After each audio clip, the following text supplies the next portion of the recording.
Do you feel it? The cold air, the invisible weight. You're not imagining it. At Paranormal M, we document what you thought wasn't real. Subscribe and see for yourself. Something strange.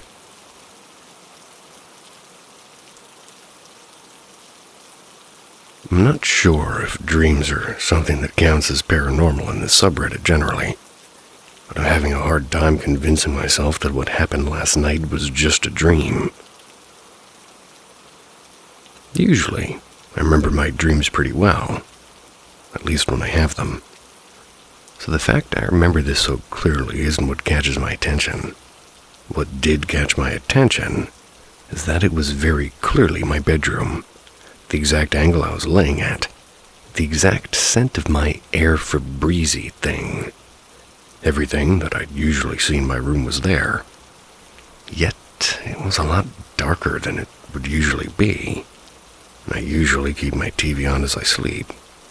Just rain noises in a storm or the background or whatever. This struck me as odd, because whenever I have dreams, it's almost always about something completely unrelated to my real life. When I remember them, it's usually something odd and downright strange. Kind of without any rhyme or reason to it.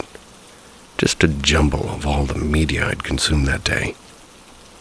But this dream was so realistic, both in the way it emulated my actual bedroom without a flaw, and the way I could physically feel the way my mattress dipped from the weight of two people. That would be fine, but the issue is I sleep alone. My dog used to jump up into my bed when he wanted to cuddle, but he's pretty old now and hasn't done that in a long time. And there was something or someone right above me or in front of me. Not anyone I recognized at all, or at least I don't think I recognized them. The only fuzzy part of this dream is them, meaning I don't remember what they looked like or if they were somebody I knew. Sounds kinda silly, but now that I'm thinking about it, it reminds me of a blurred face in a video, or that's how I remember it at least. This part is a little bit awkward to describe and recall, but it's important for the context, so I'll try to write it as safe for work as I can. They were sitting right in front of me, between my legs with their hands on my knees. I remember this part going by so fast, and for some reason it seemed like within an instant. Their hands went from my knees to the area just above my hips, like my lower waist or torso. That area. They sort of lifted me into an arch, and if this is written rather poorly, I do apologize, kind of uncomfortable to write about. The way they made me bend felt unnatural, and evidently it might have actually been unnatural. I remember what woke me up from this dream was actually the sound of my back popping, and the way I sort of just fell back down onto my bed. Now, I didn't stay awake for long after that, but I do remember my back aching slightly before I fell asleep again. Well, here I am now, almost 10 a.m. on a Sunday morning, with extreme lower back pain, and I don't know what happened or if anything at all. I just wanted to come on here and see if anybody had any ideas, or if it really was just a weird, strange dream and I might have pulled a muscle or something.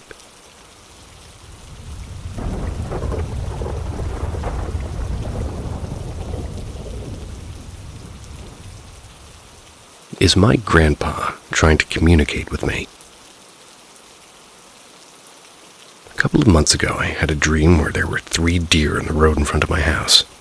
In the dream, I was convinced one of the deer was my grandpa. The deer came into my bedroom window and sat on my bed and let me pet it. And when I woke up from that dream, I was in a state of shock and confusion. I, word for word, bar for bar, texted my friend saying, I don't know why he would visit me. Not something to be proud of. Plus, he passed away when I was 5 or so. I don't remember much about him, though I do know that I loved him, and his death really affected me, and it was the first loss I experienced. Anyway, the next night I go to bed and I have a dream where I get a letter and it says, "Of course I'm proud of you. Why wouldn't I be?" And it's from my grandpa. Something I found interesting is that in this dream I was aware of the dream I had the night before. Like, even in my dream I was like freaking out. So naturally, I was in even more shock when I woke up and decided to look into it, and I found out that it was close to the anniversary of his passing. Fast forward to a couple of days ago, and I had a dream. I was in a Starbucks. I saw my grandpa, but it wasn't my grandpa. It just looked like him, so I was crying on the floor in the Starbucks, because I saw who I wanted to be my grandpa, but I knew it wasn't him. Then, like a day or two after that, I had another dream. I was at school walking by the buses, and the new bus driver again looked like my grandpa. So in the dream, just like before, I cried and panicked.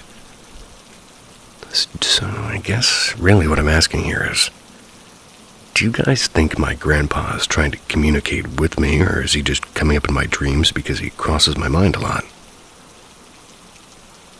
That's an either-or scenario.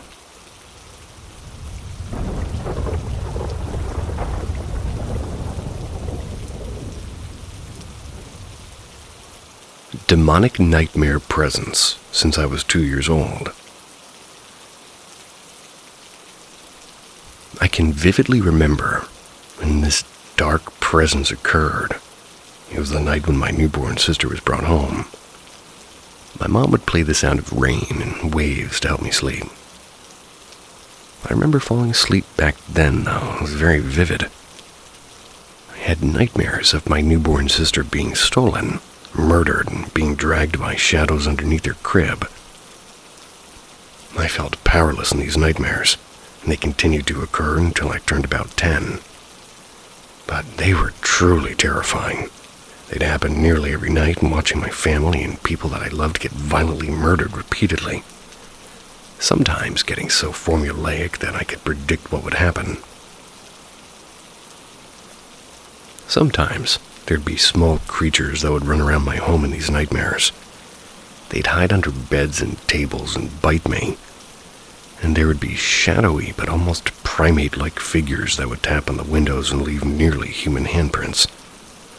There'd be this hairless, naked, pale, and sickly humanoid with wrinkly, elongated face with black soulless eyes, large, snake-like nostrils. That would attack me the most. He doesn't have a name, but he returned in nearly every nightmare.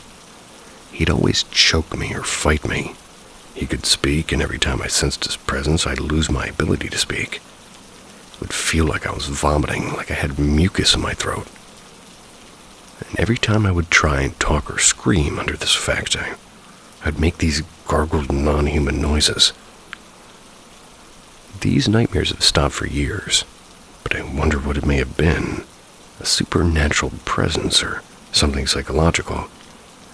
They got so bad to the point where my parents just bought me a dream catcher. But the awful nightmares would continue, and my first dream catcher broke in the middle of the night. We replaced it, but the new one didn't work either. We moved houses, and still the nightmares would continue. No matter where I slept, how I'd sleep, or any other factors, I'd still have those awful nightmares. Sometimes I wouldn't, but those nights I wouldn't even remember having a dream or a nightmare.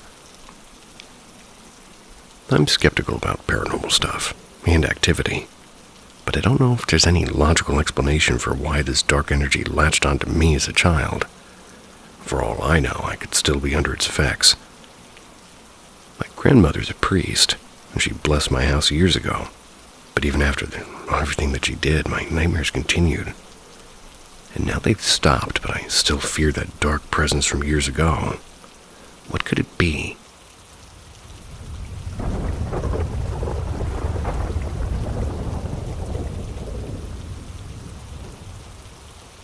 A shapeshifter slept beside me when I was a child. When I was around 6, my brother and I would spend days over at my family's friend's apartment. It was while they worked long shifts. My brother, being older than me, got to stay up and watch scary movies with a family friend. My bedtime was 9 p.m. I remember one particular night. There was a violent storm outside. I was sent to sleep alone in the dark bedroom. I could clearly hear the horror film through the wall, and combined with the thunder, I was immensely frightened. So much so, it hurt my chest. It physically pained me. The lightning casted shadows on the wall from the window, and the screams of horror from the film only worsened the situation. I was so afraid I got up and asked my brother to come stay with me till I fall asleep, which, of course, he refused. Once back alone in the dark room, I hid underneath the covers and almost began to cry. I was absolutely terrified. And suddenly I felt a movement on the other side of the bed and weight, as if something got underneath the covers. I was so relieved I started crawling under the blankets to get closer to them. Yet every time I got closer, they moved away, which left me confused. I lifted my head out of the covers and I saw someone the same size as my brother underneath the blankets. I stared at him for a while, not because of suspicion, but just letting my eyes adjust to the darkness. After a long moment, he told me to go to sleep in a very kind tone, that I can't come near him, and his voice was just like my brother's, but he sounded much kinder, very soothing. I said okay, and I lay back down. Having him with me brought my soul at ease, and without another fuss, I went straight to sleep happy. The following morning, I thanked my brother for coming to stay with me, as opposed to watching the movie. He asked what I was talking about. Confused, I told him about the previous night, and him keeping me company till I fell asleep. And for some reason, this annoyed him, and he told me it wasn't him because he didn't go to bed until 2 hours later. And at the time, I didn't think much of it. Just made a note and went on with my life. And through the years, I've come to reflect on it more, and I've come to realize something far more unusual was maybe afoot that night. Perhaps even paranormal. Whatever that thing was, I'm grateful for its compassion. I only wish it appeared again to comfort me, and other frightening instances I've encountered throughout my life. Cheers.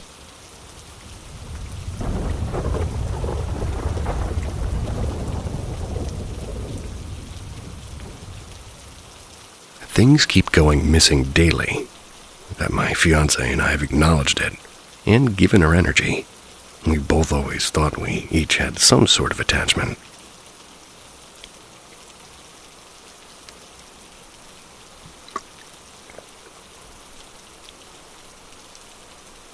I've had a couple of paranormal experiences in my childhood. My fiancé has had some growing up too. The one I had, where there were numerous witnesses, was I was around 12, and all the TVs were off, and my mom and brother and his wife, and my best friend, and her little sister, and I.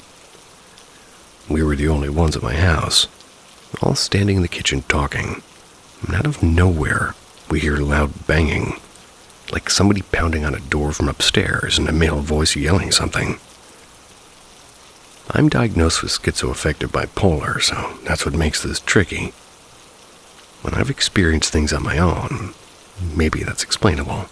But when everybody stopped talking and looked wide-eyed at each other and we all heard it, even my adult brother and his wife and my mom were anxious to go check things, but quickly got it together and did, and found no one and found nothing.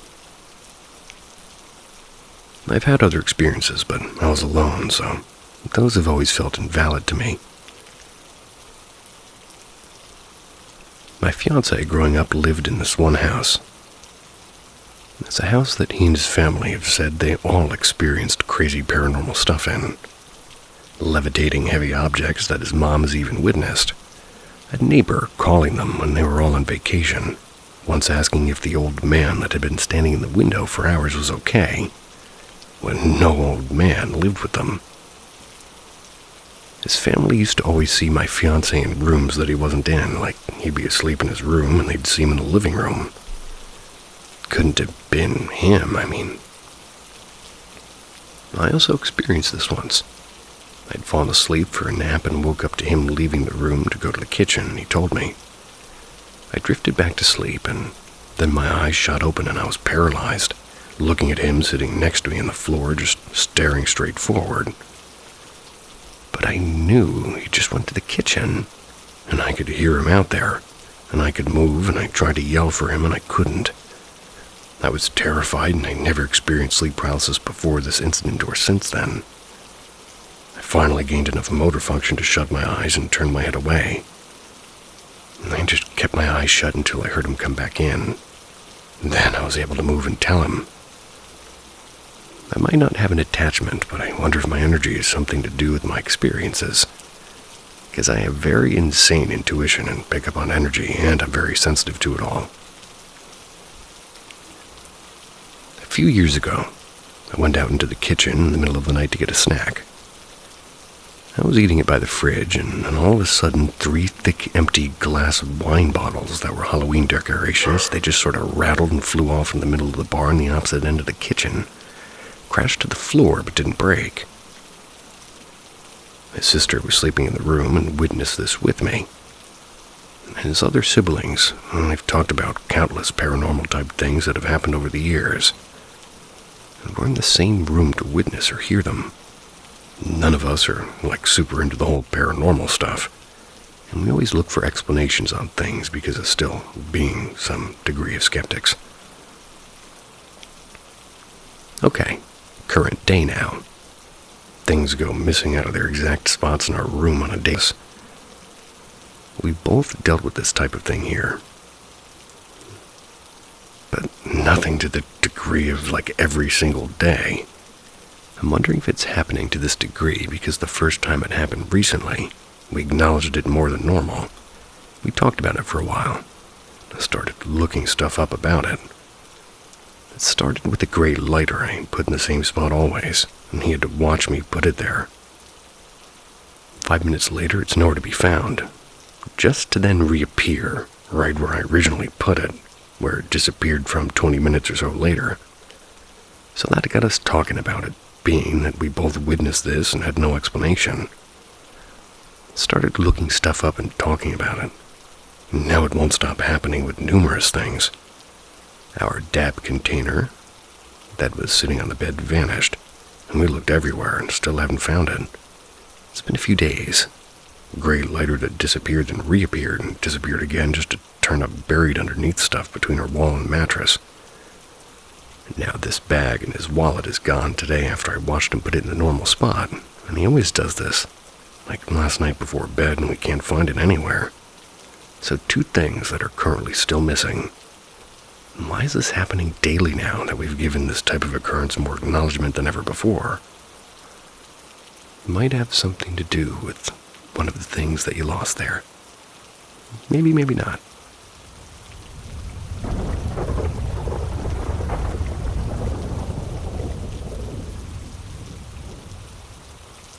I think I made contact with aliens. So I was asleep, dreaming. The content of the dream isn't important, so I think I'll skip that. What's weird is what happened after. I woke up, but my eyes were closed. Just black, Oh, I know. But in my mind, or on my eyes, I don't know, I saw something like a sound wave or frequency. The waves were kind of dancing around, but it increased in size and frequency. For some reason, I said, "Thank you for the dream, Mr. Alien Man." I think something made me think that they were involved somehow. I don't remember now, but that's what I said in my mind, and I was awake at this point. And as soon as I said that, they, as in whoever did this, zapped me with images. It's the best way I can describe it. There was an intense, very real and vivid case of sudden visuals appearing. It felt like there were images on top of other images. Well, calling them images is kind of wrong because it was more like symbols and shapes, like a coded language. The shapes, stacked sort of on top of each other, made a kind of gray alien face at the top. I mean, from my point of view. And the face moved and made facial expressions as the data below moved or changed. The face laughed. When I was zapped with images, I got scared and woke up fully. I mean, I was awake, but my body woke up too, reacting in a knee-jerk way. But my whole body. The images continued in my eyes, but they were very quickly dispersing. I could see them with my eyes open too. The alien face, included, and it was still moving. But I closed my eyes so I could see more. But within moments they were completely gone, and I was fine. At least until this happened. But as the image zapping occurred, I had a massive headache struck on my forehead. Then it went to the back of my head, but it was very bad, so I had to take a painkiller. Headaches on that level, sometimes last days for me. A single painkiller is never enough. But within half an hour I was fine, and sure, the painkiller helped too, but I think it was the sudden hit that gave me the headache. Then it was kind of less of a burden for my brain, I think. I mean, whatever the symbols or shapes or the code meant, I don't remember what the symbols were at all. Just the face on top they made. I think they gave me information that I didn't process or understand at the time. I think it's stored in my brain now. Like right now. And this happened 2 nights ago. Also, I had this understanding after the event that the frequency was in my mind. I did gateway tapes and meditation before for various reasons. One of being trying to contact non-human intelligences. I think the frequency in my mind kind of synced up with them, or something that belongs to them and would kind of be for a very brief moment. So they had to zap me with the information within that brief moment, and it wasn't pleasant for me.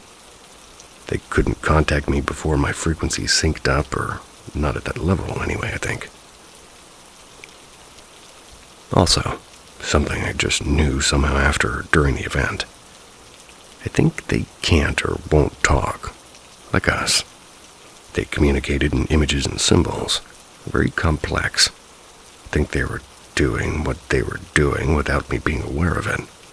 But when I gained consciousness and became aware of the signal, then when I said, "Thank you for the dream, Mr. Alien Man," instead of being afraid, I think they found it funny and maybe took my response as a form of acceptance and just dumped the rest of the information all at once. Not to hurt me, but the channel was closing, so they had to do it.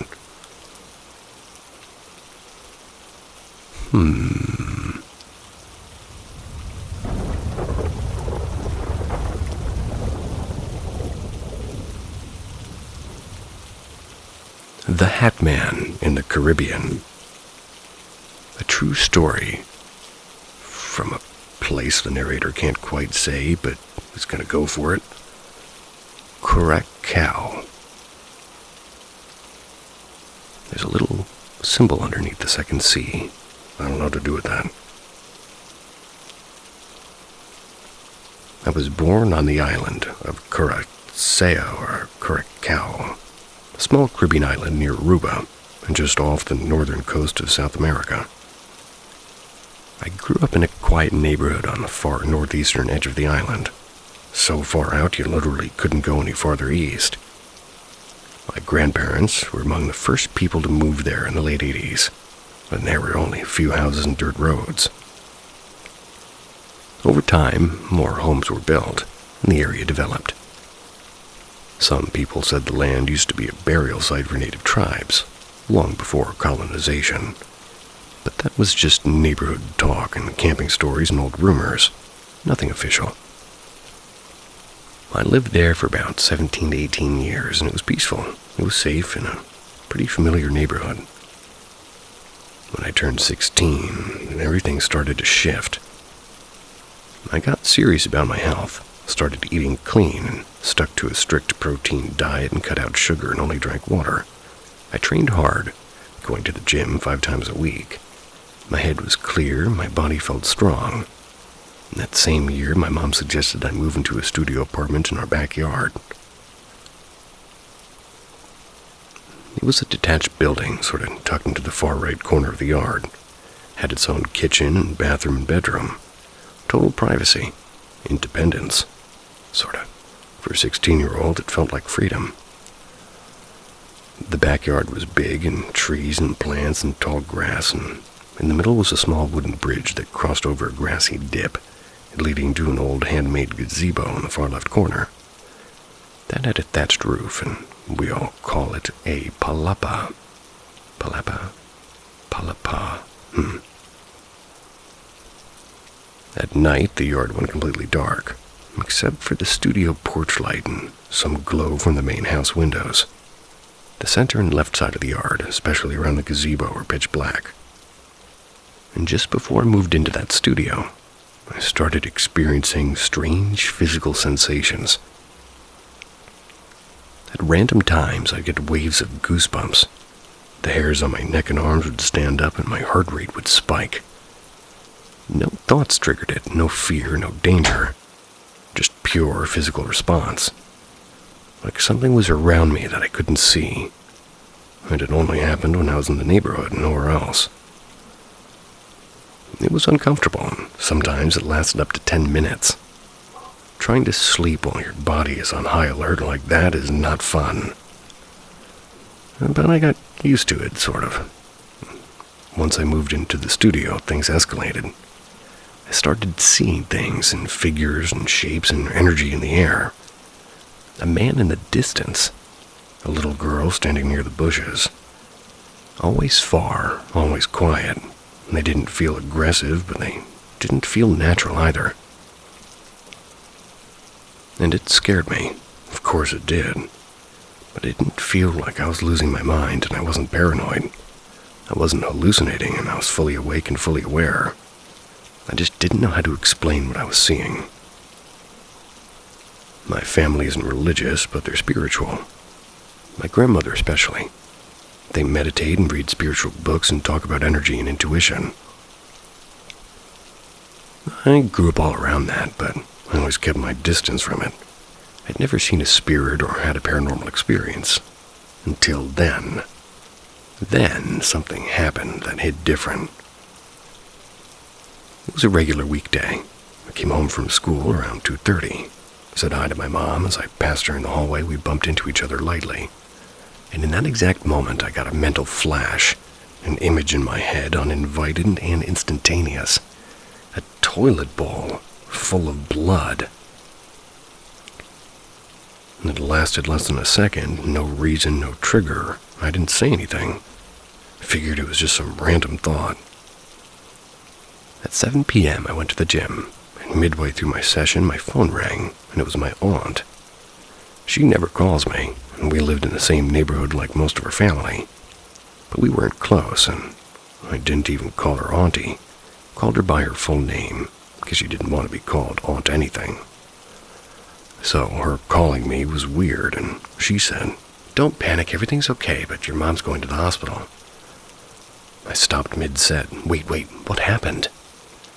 She went to pee, and the toilet was full of blood, and it was completely red.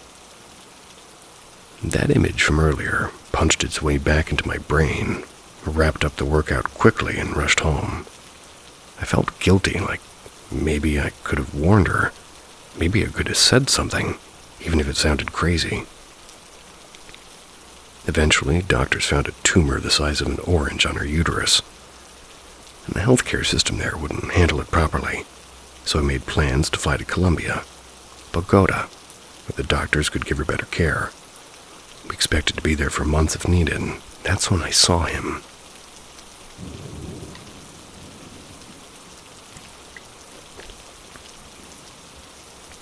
The first encounter. It was late at night, and I stepped out of the studio with the joint lit. I sat down on the wooden bench on the porch, facing toward the gazebo.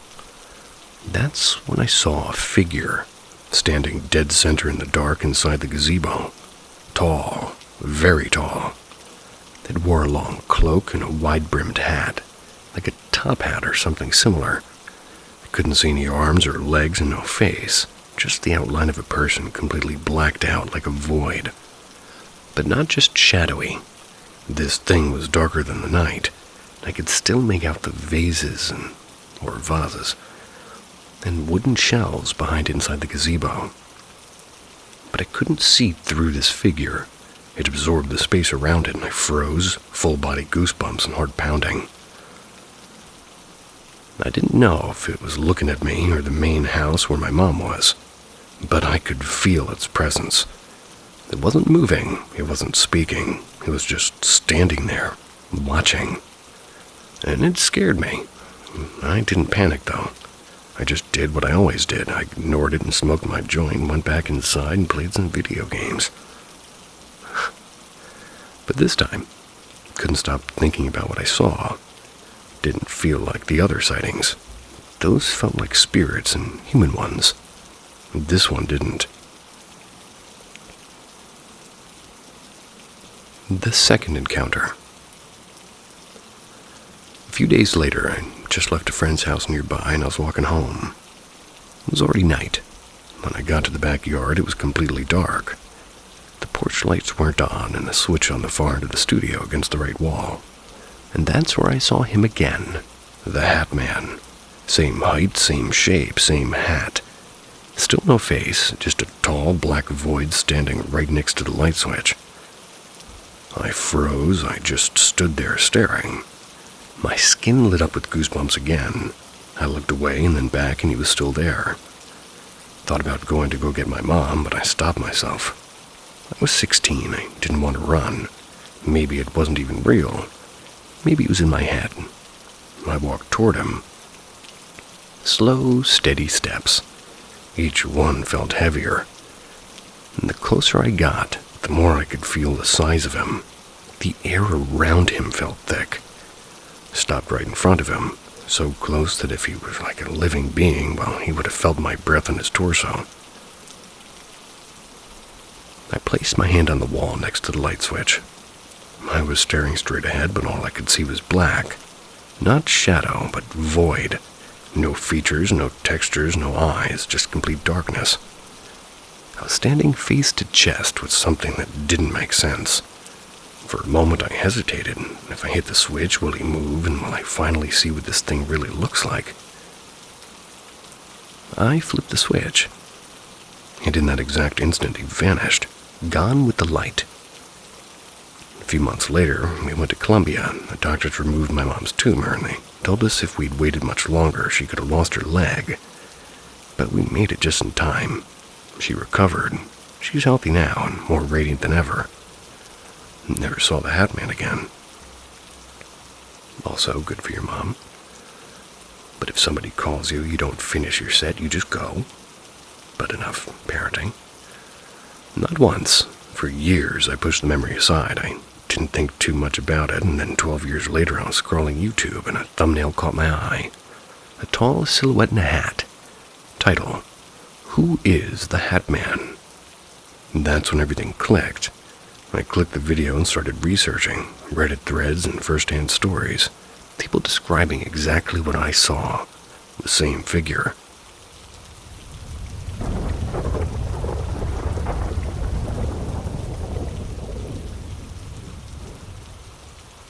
This is why I'll never go back to Buck's Palace.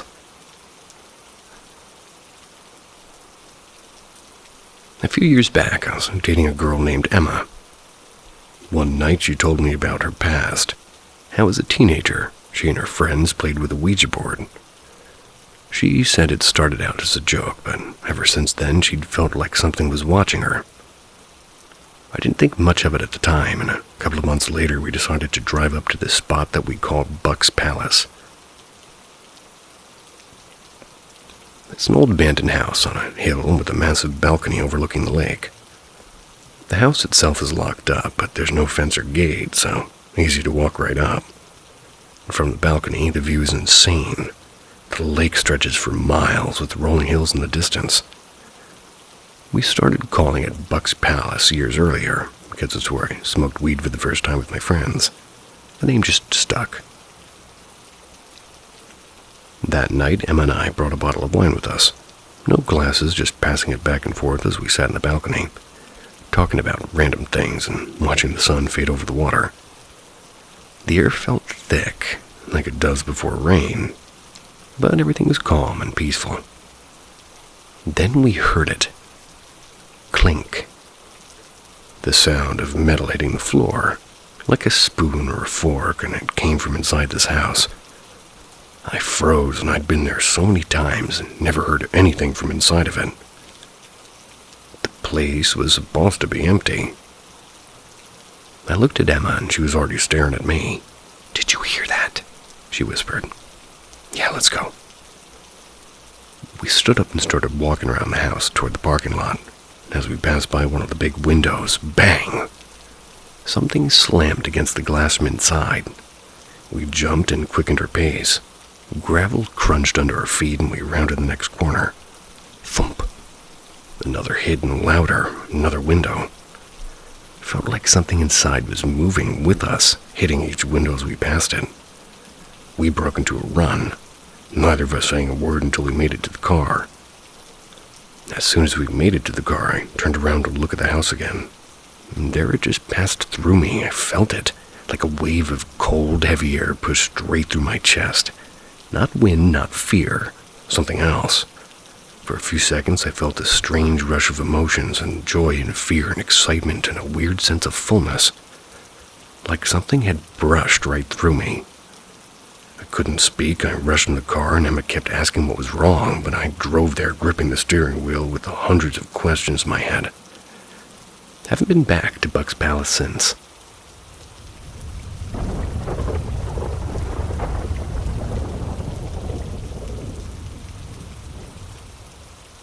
Adventure in a haunted abandoned park. Help me understand if it's a known form or spirit or something. 2 summers ago, a friend of mine invited me to go with her, and I guess some of her friends, to an abandoned park in our city. I agreed, and we made our way there, entering through a hole in the gate. Once inside, we saw how, nature had completely taken over the structure and the pathways. We walked along a dark, narrow path surrounded by overgrown plants. Eventually, we reached a sort of amphitheater. It's where we decided to stop for a few minutes. The path there had already made us feel uneasy and a bit anxious. Some of us, including me, felt like turning back and leaving the park, while others wanted to keep going. Since the majority wanted to continue, we reluctantly decided to follow them. We took a narrow path beside the amphitheater, so narrow that we had to walk in a single file. The first to enter was the guy considered the most fearless in the group. He hadn't shown the slightest sign of fear during the whole exploration. But after just 3 seconds, he turned around and came back with a worried expression on his face, which really unsettled us. He had been the most upbeat person until that moment, and he told us he saw the plants moving strangely.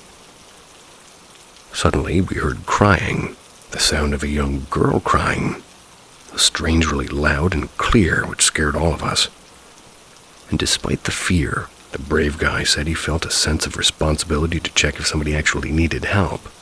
So he went back to investigate. Shortly after, we saw him running back, pale and terrified, telling us to run. The crying had grown louder, almost turned into a scream. And that's when we all fled the park. Jumped on my scooter, which was parked nearby, while the others got into their car and we left. Once we were quote-unquote safe, the brave guy told us what scared him the most was after pushing aside the plants and looking in the direction the crying was coming from.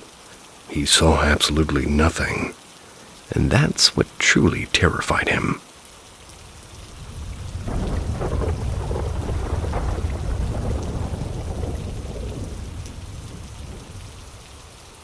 Two encounters, same location.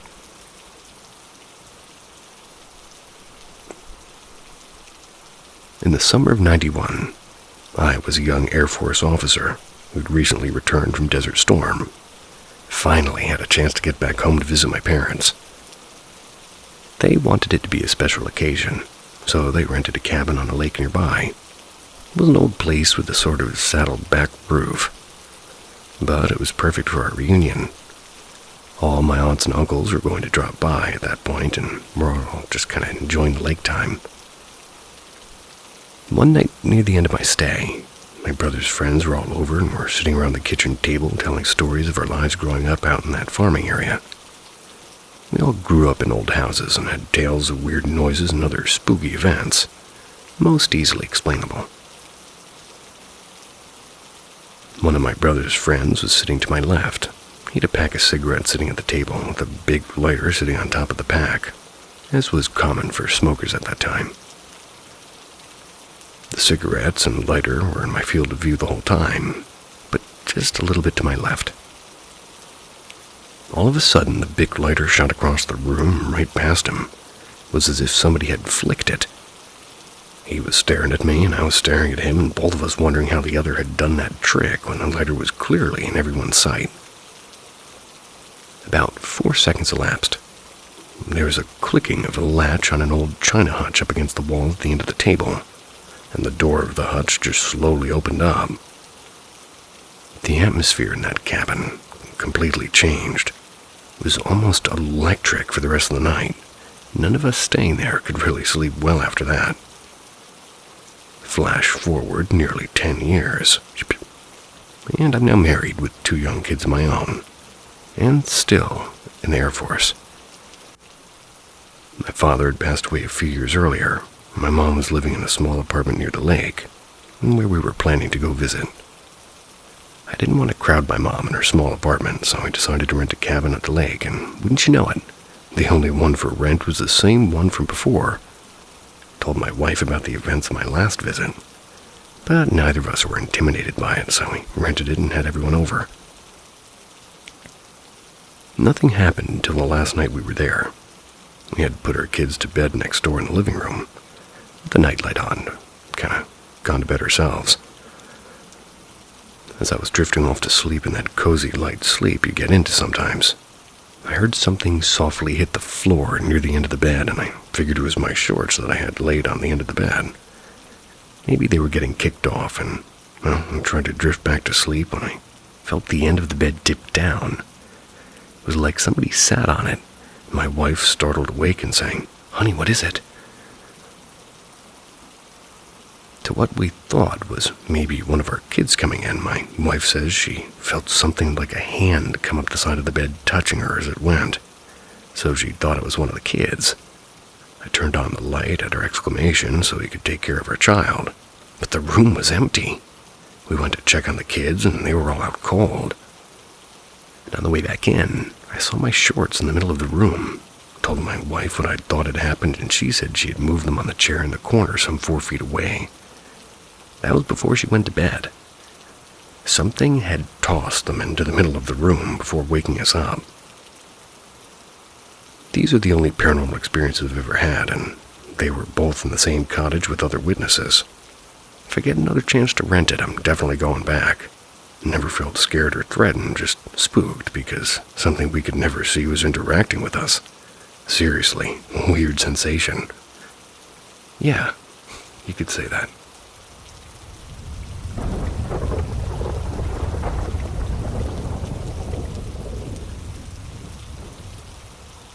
Multiple paranormal encounters in the same house. Experience 1. It all started when my sibling had come over and my family and I were eating lunch. We were eating, and then we stopped by the doorbell. It rang a couple of times, and my dad walks over to check it out. He opens the door, nothing. We let it go as just a ding-dong ditch. Then, a few minutes later, it rings again. This time, the ring got faster by the second. It started out slow, but then sped up and got faster and faster. It kept ringing as my dad was walking toward the door, and at this point, there was no time for the ding-dong ditcher to leave. And as soon as my dad opened the door, it stopped. We all thought this was so bizarre, and my sister even mentioned how could he have let a ghost in. But we all wrote it off as maybe the doorbell going bad or the house being old. Experience 2.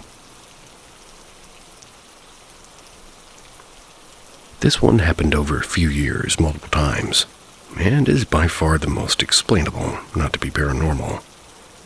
But anyways, I lived in a bedroom that was connected to another room via a Jack and Jill bathroom. And on many different occasions, as I would close one door to the bathroom, the other door would open. And as I would open another door, the other one would close. This might be explainable by wind, maybe created vacuum. Honestly, not too sure on the science, but if it really was a ghost, this led me to believe it was a kid maybe being very playful with me. Absolutely a vacuum. Experience 3. This one is by far the scariest experience of them all, at least for me. So while living in this house, I was constantly tired and was always taking naps throughout the day. One time, falling asleep in my bed, and then I just hear the loudest exhale directly into my ear. Not far away, not close by, but directly into my ear. I immediately jolted up and looked around for my parents or somebody playing a prank on me. No one was there. Experience 4. This one happened another time when I was falling asleep. But this time it was at night. I'm drifting away, but then I hear my door handle being creaked open. So I'm thinking maybe someone's just coming into my room. So I lay there waiting for them to just, tell me something. Then I partially sit up and see the door handle kind of wobbling, like somebody was playing with it, and I still hear the sound. Then I sat up all the way, and then it immediately stopped, which is weird. Then I saw the motion light in the balcony outside my room go off right after the handle stopped. This was truly creepy to me, and I have no idea why, but this really felt like a little kid. It was almost just like a gut feeling. Experience 5. This experience is another reason why I thought this kid was always trying to play with me. I had this graduation balloon for a couple of months in one room connected to my bedroom, and it just sat there deflating for a while. I didn't do anything about it. Then it got to the point where it was not really all the way down, but definitely a foot or two above the ground. Now I was in the bathroom with the 2 connecting doors open. There was this other small shower and toilet room in the bathroom, and that's where I was. So this balloon that was in the connecting room turned the corner into the bathroom, traveled 2 rooms to where I was in. I kept pushing it into the sink room. It just kept coming back to me. And then after 5 minutes of this, I realized this might have been this kid. So I said, "Please stop with this. I don't want to be bothered right now," or something to that effect. Then I pushed it away a couple more times and it stopped, and there was no AC happening at the time because I just checked as to what could be moving the balloon, and it was nothing. Experience 6. This one is the most convincing that I wasn't going crazy. So it was just around 11 p.m. I was downstairs getting a glass of water, and then all of a sudden I hear footsteps running down the stairs like it's an emergency. I was shocked, and I had waited a few seconds for my dad to come out and tell me something horrible happened or something was wrong. I waited another 5 seconds and nothing. I walk over, look up the stairs, and no one's there. Both my dogs were sleeping, so it couldn't be them. Everyone in my house was asleep except my dad, so I go to his room and I say, "Did you just run downstairs?" He replied that he didn't, but he had heard the running too. This was the most convincing to me that I wasn't crazy, because my dad had heard it as well.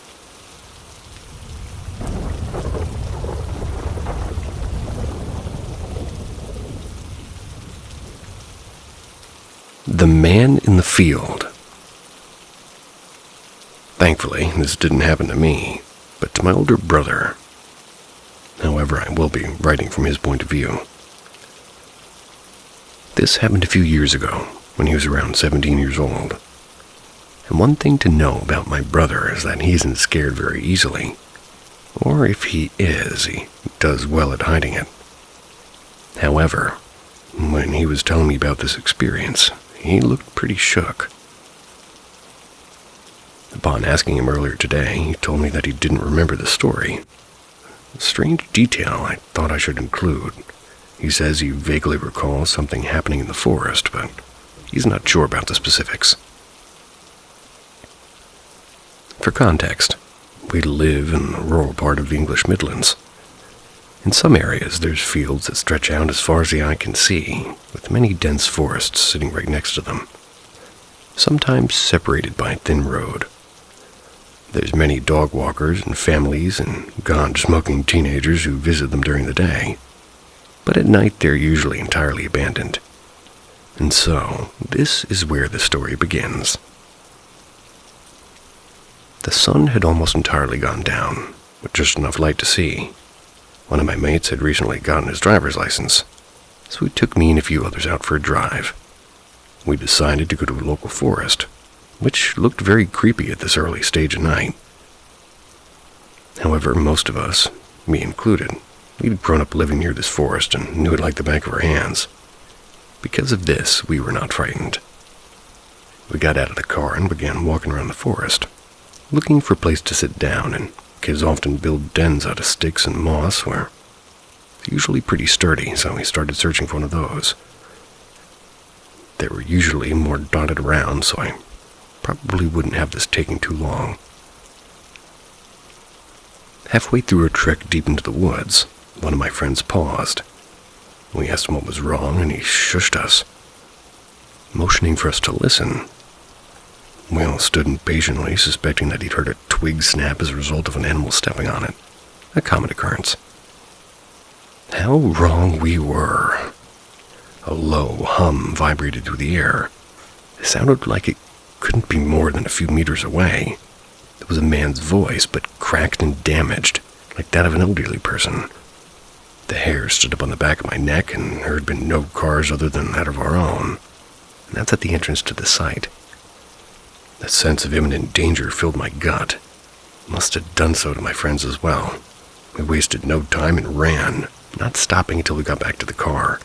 Still gasping and sputtering for breath, my mate leapt into the driver's seat and we sped off. We stopped in a nearby lay-by. We stopped in a nearby lay-by. A lay-by. Once the panic had worn off, got out of the car for some fresh air after the shock and talked about who or what the voice could have belonged to. Somebody said it could have been a homeless person, and this was plausible, as they sometimes did reside in tents deep in forests in the area. However, they usually kept to themselves to avoid being reported. We looked out on the forest's edge, which was now in the distance, and in the field that surrounded it, the sky was dark blue. It was getting progressively harder to see. Suddenly, a friend alerted the rest of us that he saw something, pointing to the middle of this field. Although hard to make out, it was unmistakable. A figure. Humanoid in appearance, but it was too dark and far away to see any features such as clothing or face. But we did notice one thing that was different about this person. They seemed to be very tall, almost alarmingly so. Their torso and limbs seemed stretched, almost distorted, and silently they walked through the field, not seeming to notice or us just staring at it, I guess. The feeling of unease returned as we watched, along with the strong desire to look away, but the inability to do so. After this, we collectively decided we'd had enough, scrambling to the car for a second time in 10 minutes. My friend drove us back to our respective houses. We never spoke of the incident again.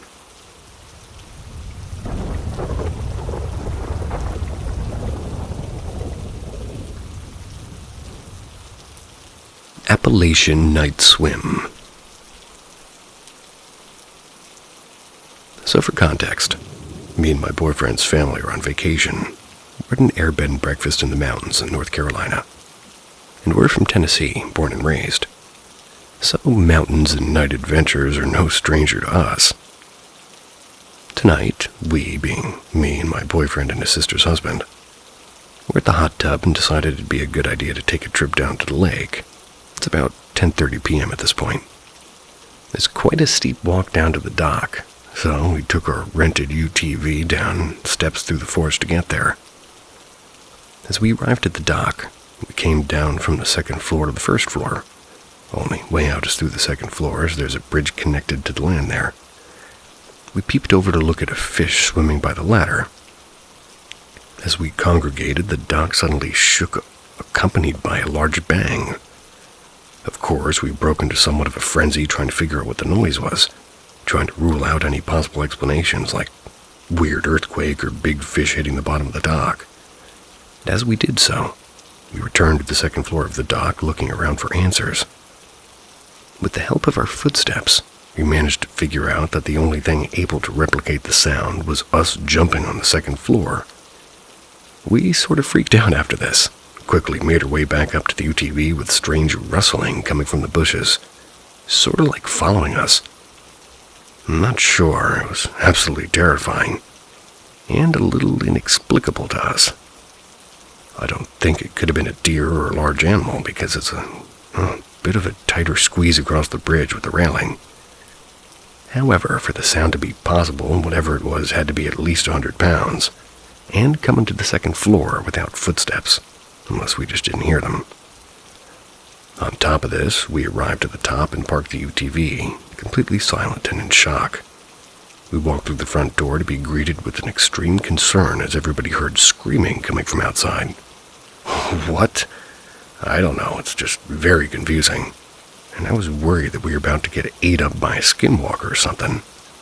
But I'm also wondering if there's any kind of paranormal side to it or not. Never experienced anything like this. I'm still so shaken up, but does anybody have any ideas?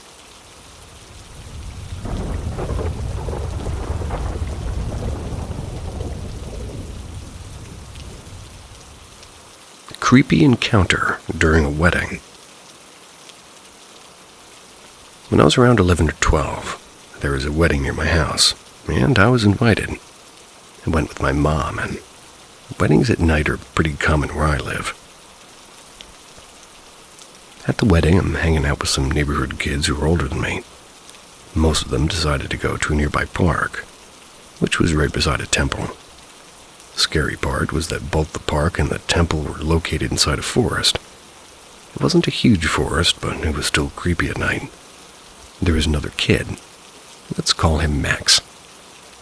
They were about 14, a couple of years older than me. Max and I also wanted to go, but when we asked our moms, they said no. And obviously, we were disappointed, especially since the others had already gone ahead. And after a while, we started feeling bored and kept bugging our moms to let us go. Well, eventually they gave in. All right, we were finally excited and we were heading out. The path we took was dimly lit, with the occasional street lamp flickering above us. On the right side of the road there were houses, but on the left side was swallowed in darkness. It was all forest. As we walked, I started feeling strange. Couldn't explain it, but something in the air felt heavy. I suddenly had this cold sensation running down my spine, like someone was watching me from the trees. I didn't say anything to Max at the time, but I kept glancing toward the woods, half expecting to see something or someone peering out. As we were walking, we passed by a house on the right. It looked completely normal, nothing strange. We had seen that house plenty of times before since we lived nearby, but this time we saw a woman near the main gate of the house, next to a water tap and a few buckets. She was washing clothes. We thought it was weird, like who the fuck washes clothes around 8:30 p.m.? Don't remember the exact time, but it was late. And still, we ignored it and we kept walking. Suddenly, the woman stood up and started walking toward us, and fast. She was speaking in an aggressive tone. Felt like she had been waiting for us.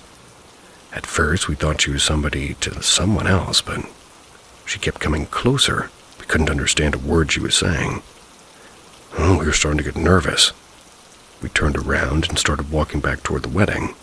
She began following us, and her tone got louder and more aggressive, and she picked up her pace. Max looked behind, and then he tapped me on the shoulder as if telling me to run, so we ran, and hard. But then she started running too. We panicked and sprinted as fast as we could, and we didn't stop until we reached the wedding area, right under a street lamp. We turned around, and she was gone. Just vanished into thin air. We didn't see where she went, and we never saw her again. Later I asked Max what caused him to signal me to run, and he said, "I saw her shadow and it was getting bigger and bigger."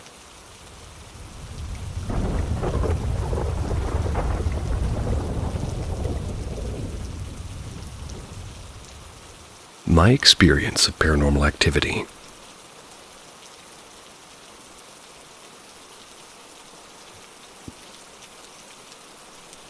This whole thing started happening exactly 8 days before my 13th birthday. My birthday is on the 28th of September, so this started on the 20th of September.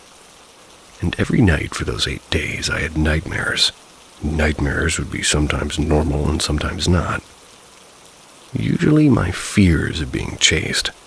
Nothing special. But in all of those dreams, I'd still be living in my old house, from where we moved away when I was about 10 years old. Plus that in those dreams, sometimes the colors would go from normal colors to bright green, bright purple colors. On my birthday night, there wasn't any nightmare. The nightmares continued for maybe 3 to 4 days and then they stopped. A month later, November, I went to a concert. Nothing special. It really wasn't big and just a regular concert. I got home and I couldn't sleep at all. I thought, okay, like I ate too much and drank too much and, well, it wasn't alcohol. I couldn't sleep. And ever since that night, I would wake up every single night at either 15 minutes before 3 or 2:45 a.m. or 3:21 or 22 a.m. I would wake up with such fear that sometimes I would skip school because I wouldn't be able to go back to sleep. There wasn't anything abnormal in my room. Nothing was happening. But the fear was so strong that those things continued, sometimes during the day. After I got home from school at 2 p.m., there would be 3 knocks at my door, and then it would stop for a few seconds. Start again. 3 knocks each time for 6 times. I think that explains why I instantly thought it was demons. 3 knocks to mock the Holy Trinity, and 6 as if the number 666. I would hear whispers, but I wouldn't remember what they were saying. Then I started forgetting like events that happened, like my birthday parties or anything really, even if it wasn't such a long time ago. The first thing that really scared me off was connected back to my family. My grandmother had her first child at 21 or so, and it was a girl. The girl died after being 21 days old. Mind you, this was in the 60s. She said that she was home alone with her daughter and suddenly heard her best friend's voice from outside calling her. She went to the doors to open it, and there was absolutely nobody. A day later, my great-grandmother came to her, and my grandmother said, "What happened to her?" My great-grandmother said, "Because you answered, somebody will die in your family." Days later, the girl died, and there was absolutely no medical issue with the baby or anything. Now back to my story. My grandmother wasn't feeling well. It was February, I think. She was on the verge of death. Still alive next to me currently. Anyway, I'm in my room and I suddenly heard her yell my name from her room. I remembered her story and I didn't want to answer. But after a few moments I got up and went to the hallway and she was in the hallway, peeking out of the doors. She came back in and I was like, "What did you want?" She said she heard somebody knock on the doors and call for her. I went back to my room after just sort of putting her to bed and all that.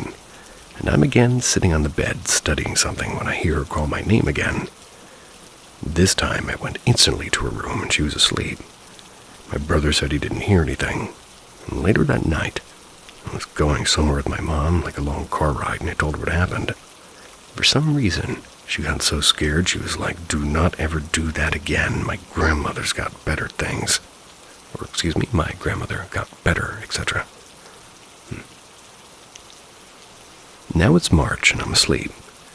When suddenly, I got woken up because it felt like something pulled my soul out of my body from under my bed. I felt like I was floating. Didn't open my eyes at first, and then when I did, whatever was there slammed me back down, and I could feel the way my soul jolted back in. A few days later, I get up in the morning and my mom's already up, and we talk like, how's her work and all that. Normal talk.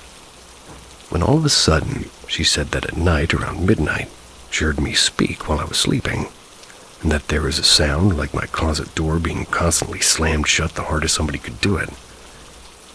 She said she wanted to check to see what was happening, because sometimes when I'm in a deep sleep, I turn over really harshly in my bed and think she knew it wasn't me. Anyway, then she said, the moment she stopped in front of the door, everything stopped. She went back to bed, and after 15 minutes, she heard me talking in my sleep. She said that I was talking so fast she never believed like it would be humanly possible, and said that she couldn't catch a word of it. This is one of the signs of demonic possession. And that same night, I woke up at 3:22 sharply. And I was in my room, and there was this stench. Sulfur, burning, harsh, rotten smells. There wasn't any smoke or anything, but I did notice my lamp was turned the other way. Again, demonic activity. A month later, I get woken up because something fell on me, like directly onto my legs. I felt the pain so badly, but I don't remember really much because I was still half asleep. But again, I know that the lamp would turn the other way, and the last one that I got happened in May before my school trip. I woke up at 2:45 a.m. sharply again. Something was choking me, like actually. It wasn't sleep paralysis or anything, and I never experienced it because I could move each time. I didn't feel anything other than being watched. I don't know if anybody can hear that crazy sound in my house, but it's happening.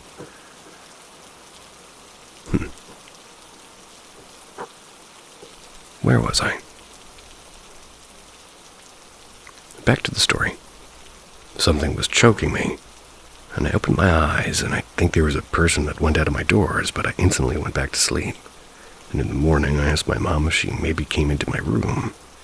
She told me she wasn't feeling well that night, and her blood pressure was like 190 over 160. She was up all night with my father. She said no, and nothing happened after that. I asked ChatGPT what that might be, and it told me that I was in extremely deep and hard oppression that was basically like days before possession. ChatGPT. I forgot to add, during this time I felt extremely disconnected with God and pretty much everything religious. Couldn't stand anybody who was religious, and I started to get really angry whenever people talked too much about God or whenever I saw something like a crucifix. A lot of people are like that. Anyway, I never wish this on anyone, and it's extremely scary to experience something like this. Heard that some exorcists or whatever say that sometimes oppression is a lot harsher than an actual possession. I don't know for sure. What do you guys think? I want to know what's banging outside, or what is that? See ya.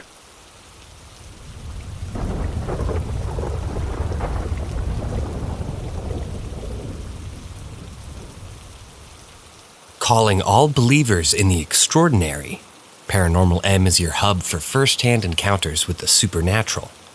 Subscribe now and hit that notification bell to immerse yourself in a world of genuine unexplained phenomena.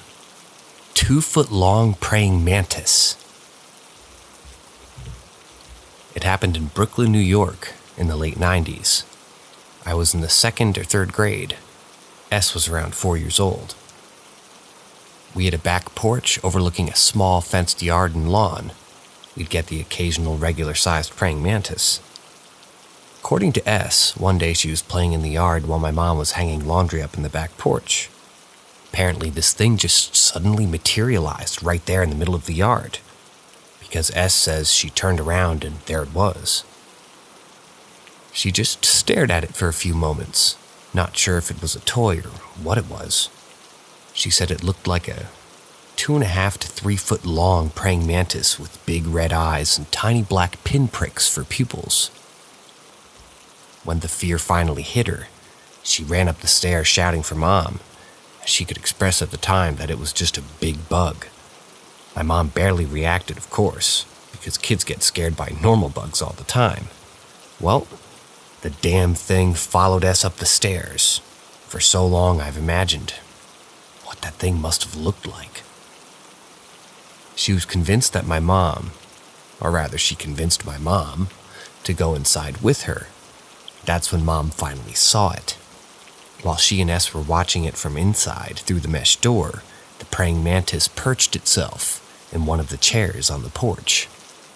Not like on the top or the back of the cushion or on the armrest or something, just in the chair proper-like. When my mom went looking for a camera, all at once it just disappeared. I asked if it flew away or what, but neither of them had an answer. It was just gone as instantly as it showed up. When my dad brought me home from school around half an hour later, they were still hiding behind the mesh door looking terrified. I never got the full version of the story until she was older. For years, she would become hysterical if she ever saw a praying mantis or even an image of one. I wonder about what this thing could have been or why it showed itself to my mom and her.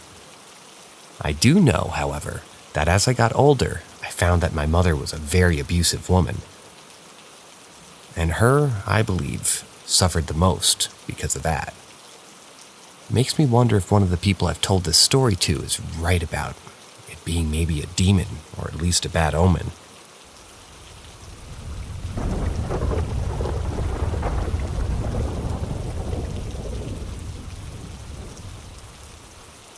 Double mirror reflection.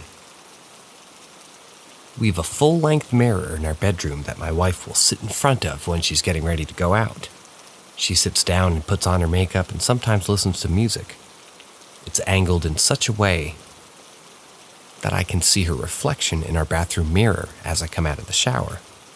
I see the reflection in the bathroom mirror of the reflection of the full-length mirror, if that makes sense.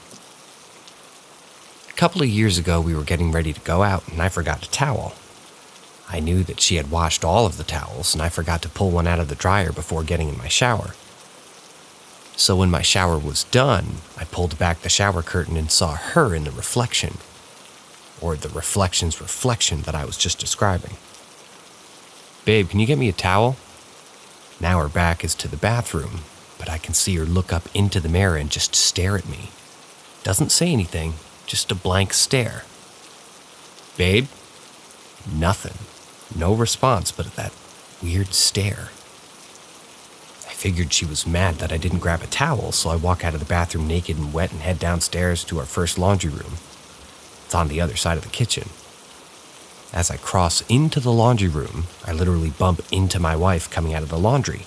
Totally scared the shit out of me. "Why are you running through the house naked? I would have got you a towel." I can't remember my exact words, but it was something along the lines of, "I didn't think you heard me."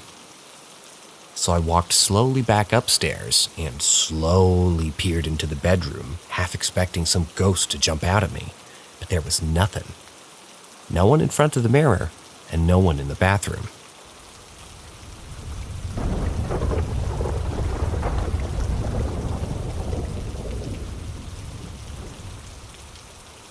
Ask Reddit.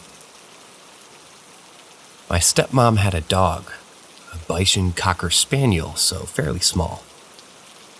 That kind of became my dog after my parents got married. My first ever dog I lived with was him, and I knew that he loved me. A couple of times in the 4 or 5 years that he was in my life, I'd saved him from some large dog attacks while on walks and saved him from drowning, and I think he quickly realized that I would do anything for him to protect him. The house my parents bought and moved into has a basement, like most do, and this house is fairly new, like a decade or so. So it's not like a super creepy basement, dark and dingy, stuff like that. Before I moved out of my room, it was in the basement, in the corner where you could see the whole space and stairs from the doorway. There always felt like there was something in the corner of that basement, and every now and again my mind would see some sort of 4-legged, threatening creature that would growl towards me, and something would just come at me. Usually the dog would be asleep with my parents in their room upstairs, but he started a new habit in this house of before going to bed, he would take a trip downstairs, kind of say goodnight to me, make a round in the open space, and then go back upstairs. Kinda odd, but the space always felt clearer after he did that. It was a habit that he didn't do before living in this house, but he never missed a night of it, even after we moved out. One very sad day, poor little guy died of cancer that came from nowhere and spread through him like wildfire. He was cremated and the ashes were spread all down by the river, the dog park that he loved. Even though I don't live there anymore, I of course could go to visit, and the basement has mostly been turned into an entertainment center, so we do spend a decent amount of time down there. I still get that feeling that the creature is there and watches us. One night, however, as I was leaving the entertainment area to go upstairs, I felt the presence of this thing again. Couldn't make myself turn around, so I kept walking, but a little bit faster. I swear, out of the corner of my eye, a little white dog rushed from my side to behind me. On the bottom step, I turned around and I swear I could see our dog sitting confidently, staring in the direction of the creature. He looked to me for a moment, and his face told me, "You had me, now I have you." He got up and walked around the corner out of view. The feeling of the creature was gone. I never felt it again. But every once in a while, I can sense my little man making his rounds.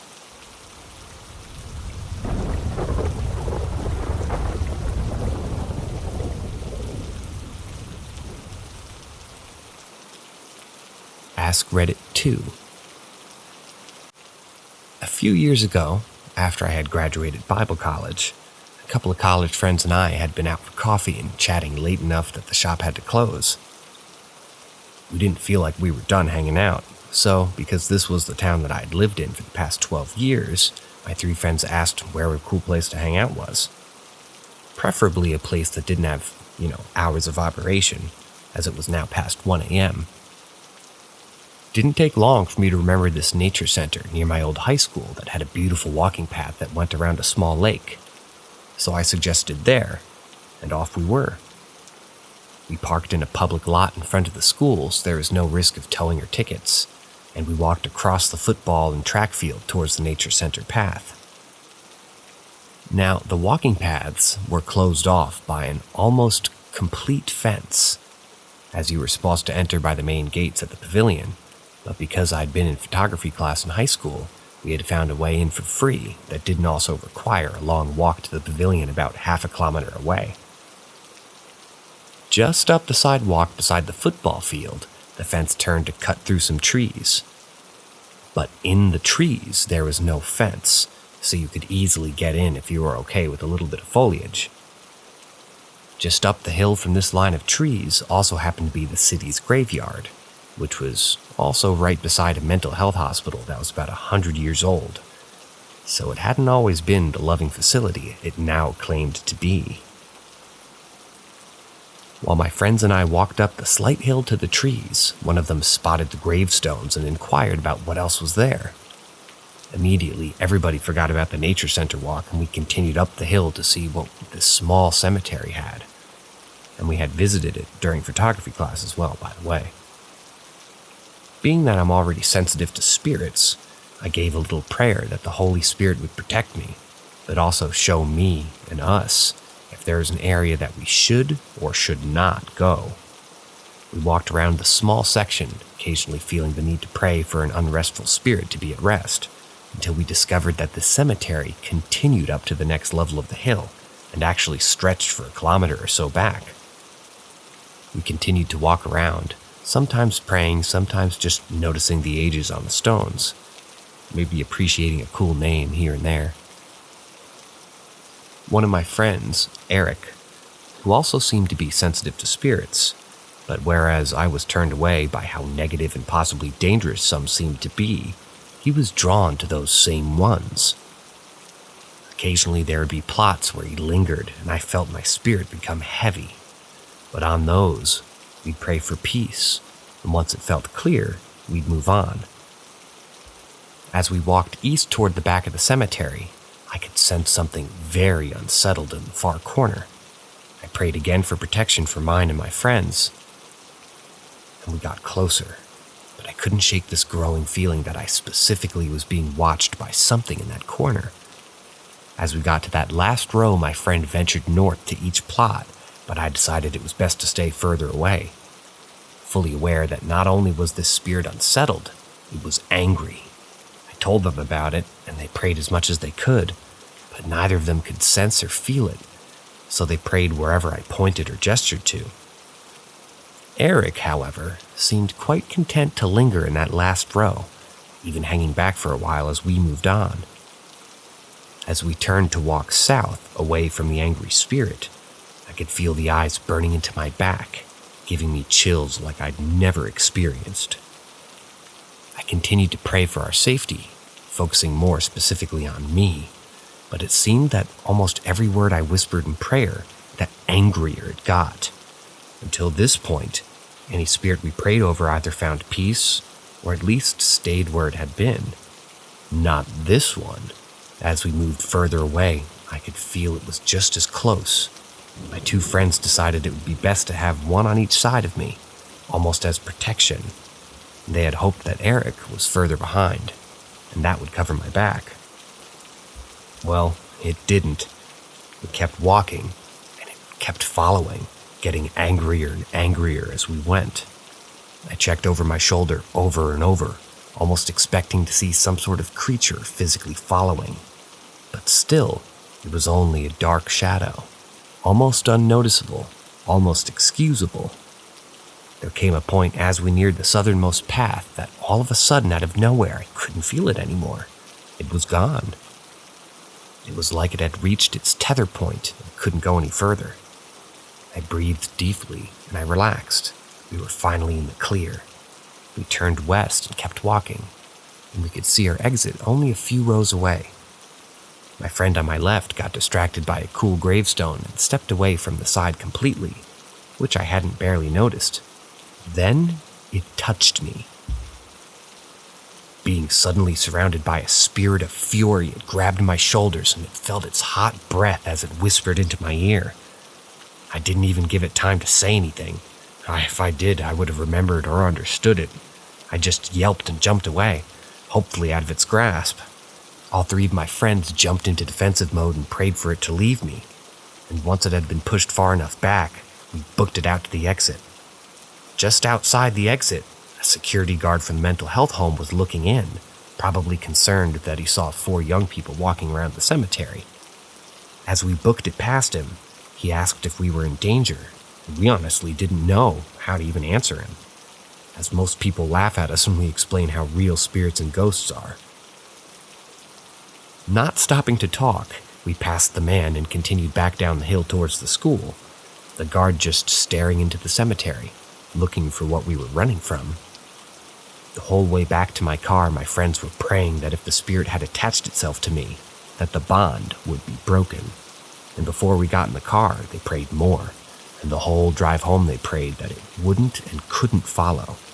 Before walking to my apartment, they gave a final prayer that it was not welcome and couldn't enter. I was supposed to just drop them off, and they would drive the hour back home so they could work in the morning. They didn't leave me alone that night, and I don't think any of us really slept, even though it was stone cold silent until the sun came up.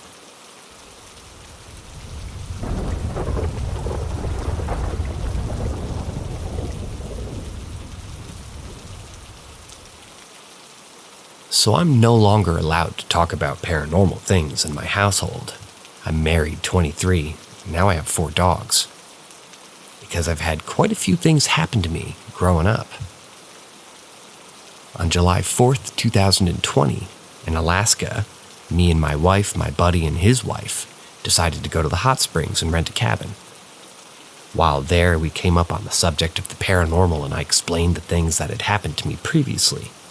We laughed about it and I started playing around later in the restaurant. If you're there, flicker the lights. And weirdly enough, one did flicker, hard. Ignoring it, I saw a bird feeder out of the window and I decided, if you're truly there, make this bird leave, thinking it would fly away eventually. Instead, it got absolutely bodied by a much larger bird. Horrified, my wife decided that that was enough for me. That night, my buddy's wife had something tug her hair in her sleep and had also seen something. My wife had something wake her up, but it was completely silent. After going home, our household there continued to have paranormal noises, and our 2 dogs at the time occasionally stopped and stared at the doorway with nothing there. or where they were looking, they'd just growl and bark viciously, like hares standing on their backs more than I've seen when there's actually fighting or they're fighting each other or anything scary like that. Also, something wouldn't let my wife sleep for 4 days straight by pushing on her legs when she was almost asleep and making noises in the hallway. I even talked about it at her friend's place, and soon after that had experienced paranormal things too. So consequently, I've been banned from talking about these things out loud. Not really sure what to make of it, but sounds like a Ouija board is the last thing that I should touch.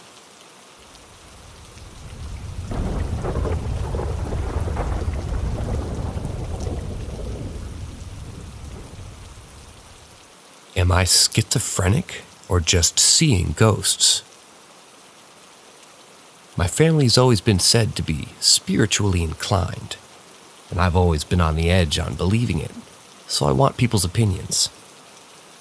The shadow figures that I've mostly seen in public, quite a few surround my house and reside in my neighborhood, but I've only really interacted with one. I was home alone sick, out of my mind, and went to go take some meds. Then I felt a tap on my shoulder. It was a rough and urgent tap, so I turned around. Even though I was leaning on the counter, I saw a man walking up to the window. I got down behind the counter because I kept feeling something pushing down. And I raised so I could see, but not be seen, and saw that he had a pistol in his hand. I ducked back down and turned to see a shadow that looked like he had a fedora and a trench coat on. He disappeared after, and now he just stands by my house's back gate. There's 5 in my school, 10 in the middle school connected to it. I was in the middle school, and there was a small program called office work. We were like securities for APs and teachers, and they were working in the consular office. I went to pick a kid up from class, and once I stood in front of the room, but there were the 10 shadows. I wish I never took that job or that room. They said some terrible shit no human should hear. It made jabs at my body, and one said I would rape her if she wasn't so fat. The teacher didn't do shit neither, and neither did the students in the room. I told the other workers, and from then on, they'd been taking care of that room. But apparently a month after the incident, an old worker who left the school ran into the shit. I guess we're going to call these guys shitheads, ran into the shitheads, and they were talking about going through with what they had said, and got into a huge fight. The ex-workers, a group of 10, and the 7th graders group of 12. The ex-workers group, one being older. I haven't really heard of any of them since. The shadows at the schools have been showing up wherever bad things are just about to happen, so I've been avoiding them as much as I can. Dreams. I've had dreams where I talk to the dead, and I've cried even harder each dream. And each time I have a dream. The first time, it was my late grandpa on the night of my mom's birthday. I came out to the entire household 2 weeks before. I was in the park sitting on a bench when someone sat down next to me. I looked over and lo and behold, there he was. We hugged and talked a bit. I asked him what had happened after death, and he said that he couldn't tell me. But eventually he had to leave. But the last thing he said was, "Tell your mom happy birthday and that I miss her, and not to let my old hag get the worst of her. Also, congratulations on coming out. You'll make an amazing grandson, granddaughter, and grandchild." I wasn't out as gender fluid yet, but the fact that he knew made me sad that I couldn't tell him face to face, and even sadder that I didn't spend more time with him. I had a dream with several Asian ancestors from both parents, and they were playing poker, and they were making bets on grandchildren like my cousin, getting into med school or my younger sister dropping out. They were all written on sticky notes on a wall. I talked to them about it, and one of them got up, I guess. Oh, this reminds me. He got up and pulled 5 sticky notes from the wall. 1 with my name on it. Gets into culinary. 2, my name again. Getting into a toxic relationship. 3, yet again my name. Toxic relationship. 4, my name yet finally. Traumatized. And 5, I guess that wasn't finally, here's finally. My name is the first cousin to die. The 5th one took me back, and my grandmother, who was in hospice, walked in. Once I woke up, I was told my grandmother passed away in her sleep with a huge smile. This made me cry the most. I had a dream where I was watching a Victorian kidnapping/murder, whose death was passed off as suicide, and ran from the killer, where they were safe for a month and eventually killed by an uncaught killer.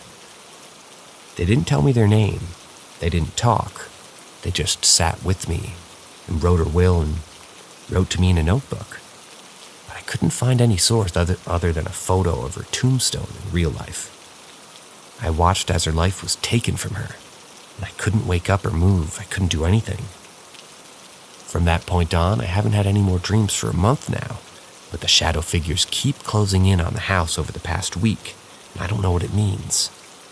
I want to know if I'm just mentally ill or if I'm actually seeing ghosts.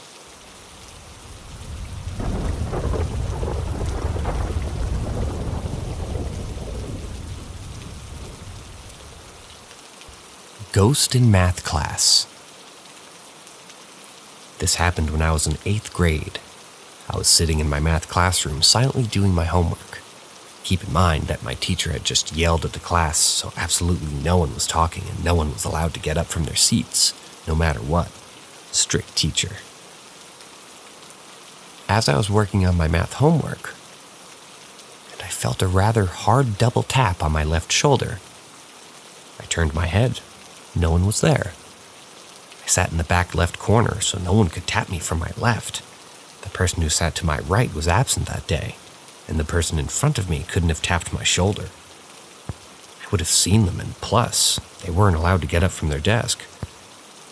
The teacher was also at their desk, so it couldn't have been them either. Before this experience, I didn't per se not believe in ghosts, but I was skeptical. But now that I've had an experience where literally no logical answer could be had, I most definitely do.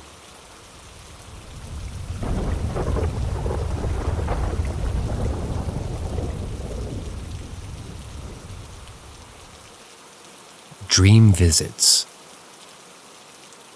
My granddad was my best friend, and when my nan passed away, I promised him that I wouldn't let him be lonely, and I'd like to think that I was a pretty good granddaughter. I was lucky enough to have him in my life until I was 27. As I got older, we got closer and closer, so it completely destroyed me when he died. I was 5 minutes too late at the hospice and missed him last moment. But I'll never forget laying on the bed with him and hugging him when I did get there. My heart really did break that day. I had a very difficult time coming to terms with his passing, constantly telling my then fiancé that I just want one more hug, one more hello mate, one more anything. One dream I dreamt that I was going to go use the bathroom downstairs, and as I walked into the dining room, Granddad was just standing in the doorway. I ran toward him sobbing, and he simply said, "No." I said, "But I just want a hug," and he said, "If you hug me now, you'll always want another one. And you can't have any more." I stood there crying, telling him how much I needed him, and he just smiled that gorgeous cheeky smile of his, and I woke up. It felt and still feels so real. I'm so certain that he visited me, and it happened again 4 years ago. I had just given birth to my son, and I dreamt that there was a knock on the door. I opened it, and there was my granddad, wearing his familiar clothes and leaning on his walking stick. I just stood in shock while he said, "Okay, Sam, let me see the boy."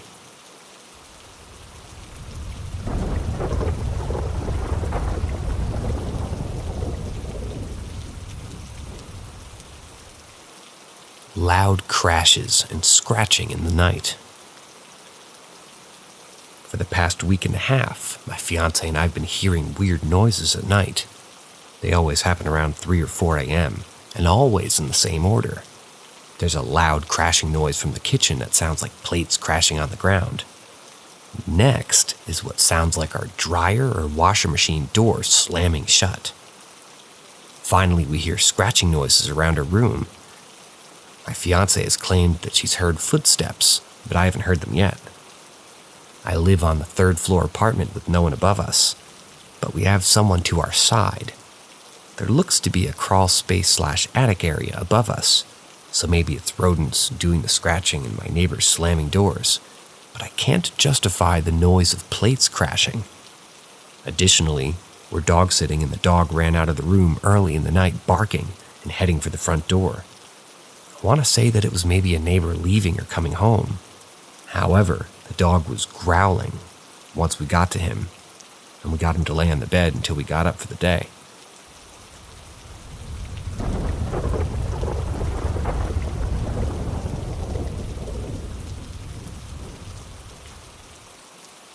My dead granddad spoke to me through the phone.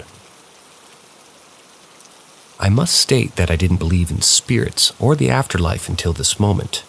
It's baffled me since it happened. Around 4 weeks ago, I was getting the kids ready for school and randomly had this sudden urge to go see my granddad at his grave. Like a strange urge which I've never had before. Until then, I hadn't been able to visit his grave in probably close to 8 or maybe 9 years or more. I'd say more likely 10 years. Anyway, I took my youngest son with me as he isn't in school or nursery yet, and we visited him. Spent about 15 or 20 minutes there, sobbing my eyes out while I sat in front of his grave. I never got to really see him as he died when I was 3. And I have like one pretty clear memory of him. So this was completely new to me, but something overcame me and I just lost control over my emotions. I said goodbye, cleaned his tombstone up a bit before parting ways. We got back to the car and proceeded to exit the cemetery.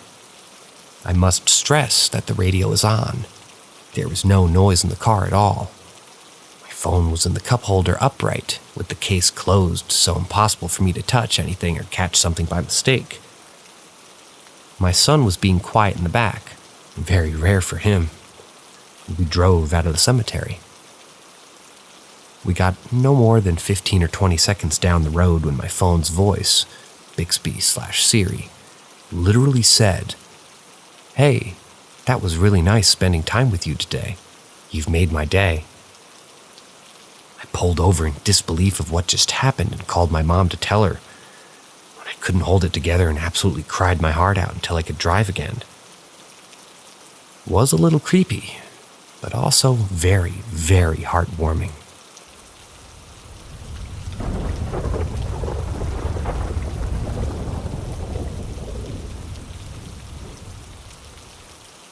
I met a woman I never knew visiting my mother's grave and greeted me by name as she left. Last Sunday, I was visiting my mother's grave, like I do every Sunday. I always take some flowers and gardening equipment with me to keep her grave in pristine condition. As I hang out there for a good chunk of the day, I know everyone that visits the grave in the same row my mother's grave is in. We all know each other by name and generally have warm conversations talking about family, how life's going, usual chit-chat. My mother's grave is in the last of the row and almost directly at the fence, with only a strip of grass separating it from it. And that allows me to look at her grave when I approach the gate. On that occasion, however, I saw a woman standing by my mother's grave and talking. Sadly, I couldn't understand what she was saying, but she was seemingly mumbling to herself. This obviously occurred strange to me, and I was curious. So, I was well on my way as the lady came towards me, leaving. She was probably in her late 50s, shoulder-long gray hair and glasses. As I wanted to ask her what she was doing at my mom's grave, she beat me to it. She smiled at me and wished me a nice day while calling me by my name, not even interrupting her walking pace, but dropping it while passing by. She wasn't rude or creepy. Actually, it came off as rather kind, but it gave me goosebumps and a shiver. I just got a stumbling good day out myself. I turned around and saw her heading for the gate. I got to my mom's grave afterwards, and there were fresh sunflowers on her grave. I looked over the fence, but I couldn't spot her.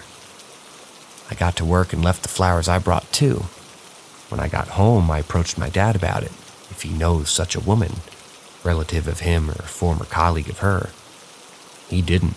He just shrugged and suggested that she might know me from overhearing conversations at the cemetery. I also asked a friend of mine, with which I'm often together on the cemetery to visit her relatives as well. She didn't know anyone of that description either. It's really a small cemetery, and generally, an everyone knows everyone kind of thing. So while it's not particularly creepy, unsettling, or frightening, it was very puzzling, at least for me, and the way I got a shiver really got the gears in my head turning.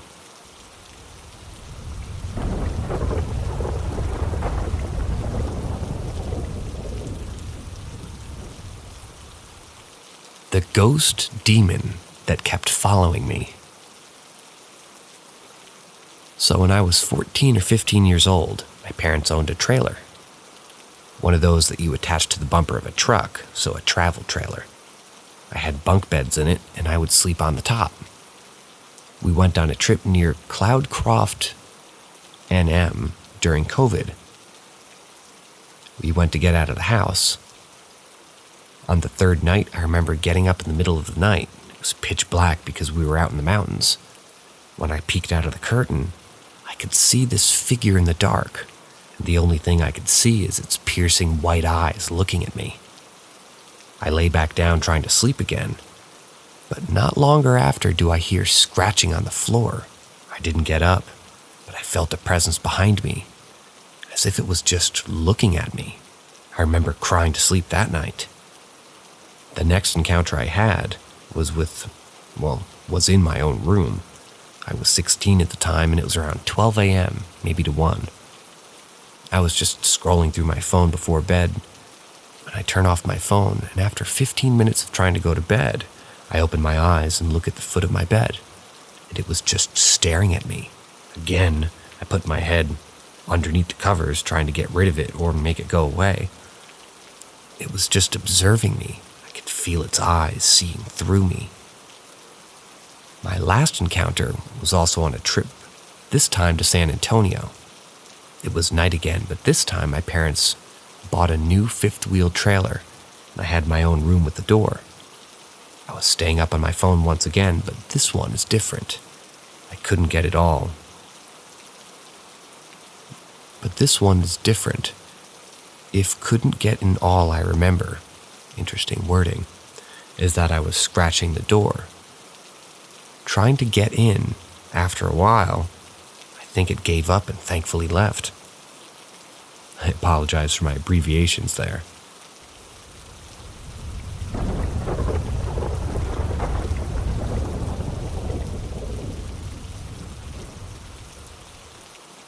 Owl shadow figure. The other night, I was getting ready to go to bed, even though I wasn't really tired. I had to get up early for work, so I gently tried to force myself to sleep. I set my alarm for the next morning and closed my eyes.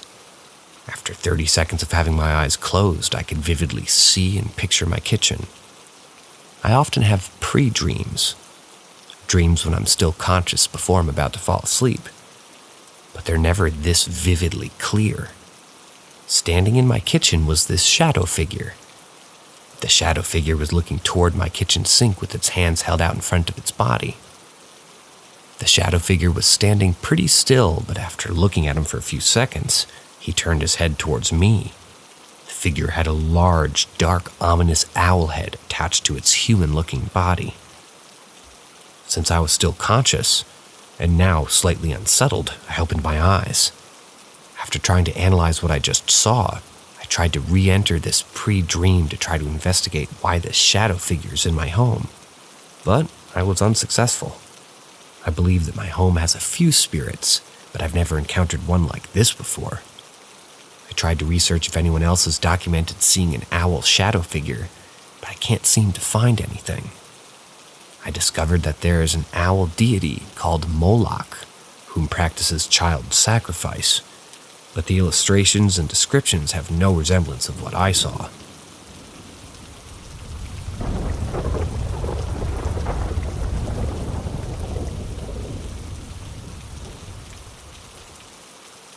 Paranormal Hospital. I was a surgical technologist in labor and delivery for about 10 years. I worked for a non-for-profit Catholic hospital for almost 4 years out of the 10. When I first started in the department, 2 techs had already worked there for a very long time. We'll call them M and J, and myself, K, told me stories about Sister Mary Margaret, who was a surgery tech back when the hospital was still ran by nuns. Needless to say, Sister Mary Margaret was very much by the book and left little room for her coworkers' errors. Jay knew about Sister Mary Margaret, but M had worked there so long. She'd actually worked with the nun.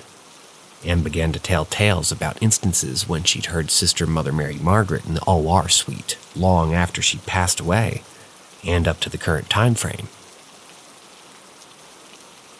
Being a born skeptic, I thought M and J were just hazing the new girl. I wasn't buying a bit of their nonsense. Well, fast forward to when I'm off of orientation and working my 12-hour night shifts. I'd be in the back, setting up the OR suite or stocking supplies, and I could hear the shuffle of shoe covers, just as high heels made the clack-clack sound. There's a very distinct sound that shoe covers make when they truffle along the hospital floor. I just sleuthed it out and figured M and J might pull one of their night shift nurses up to prank me, or just to see if I'd fall for it.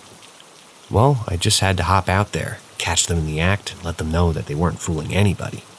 So, I popped out into the hallway, ready to scare the scrub pants off of whomever was trying to prank me. But when I jumped into the hallway, no one was there. There was no movement in the hallway. Swinging of the doors, chatter of the intercoms, nothing. Needless to say, I was really perplexed. So that first incident just kinda got a shrug from me and I went along working. As time passed, these incidents became more and more frequent. We had more new employees and M and J were training them. M and her new orientee had an incident where sterile supplies were on the OR bed and the bulb syringe floated from the top of the supply line at a 90-degree angle for about a minute and then dropped to the floor. I really began believing them that they relayed that story to me during a report. I could tell that they were both honestly shaken up by the whole ordeal, and I actually felt pretty bad for them. They were scared, trust me. These 2 were not actresses. There was no way that they could have given such an Oscar-worthy performance either. I continued having my own encounters with the shuffling shoe covers, unintelligible whispering, all of the hallmarks of a typical haunting. Some of my tech coworkers continued reporting the same kind of activity. None of the activity was as egregious as what M and her orientee experienced with the floating bulb syringe in midair. When this all stopped being amusing to me, when I went to the OR at about 2:30 or 3 a.m. to stock linens and sterile water and saline into the warmer. I'd done this 100 times. It wasn't anything new. For those of you who are not familiar with hospital warmers, they're equivalent to leaving the hospital and going straight to Narnia. These miraculous inventions are what makes your hospital blanket so nice and toasty. We also put sterile water and saline into the top portion of the warmer to heat up liquids used externally so the patient doesn't get hypothermic.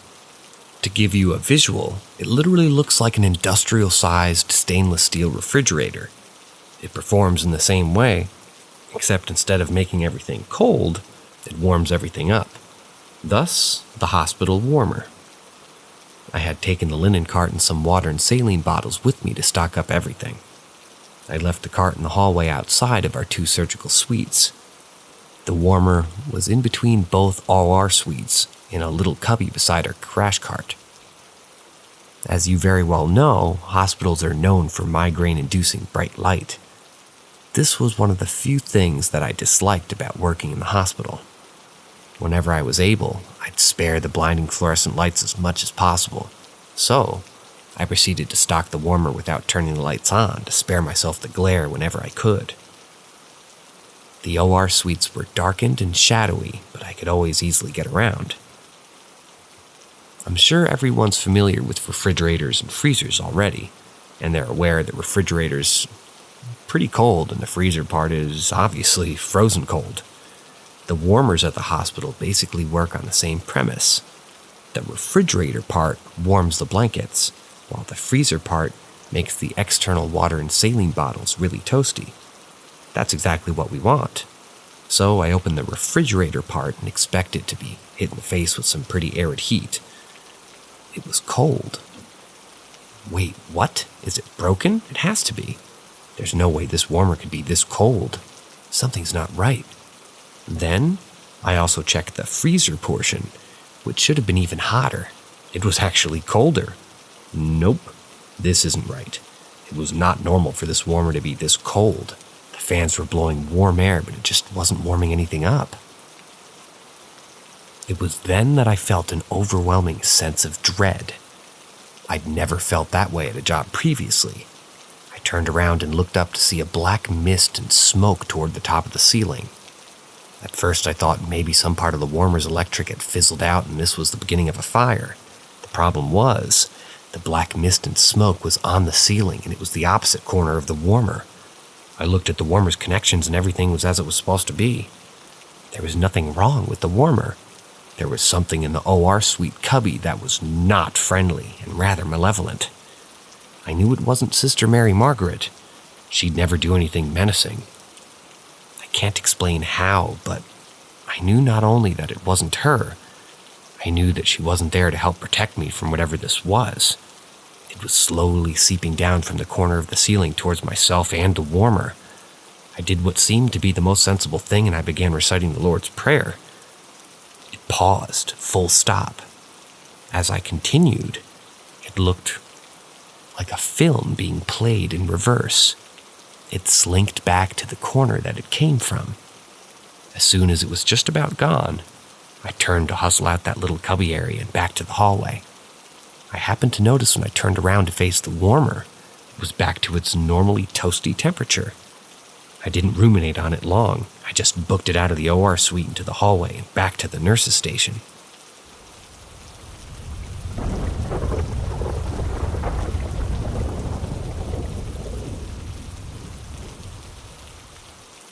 Encounter with a witch in an Indian village.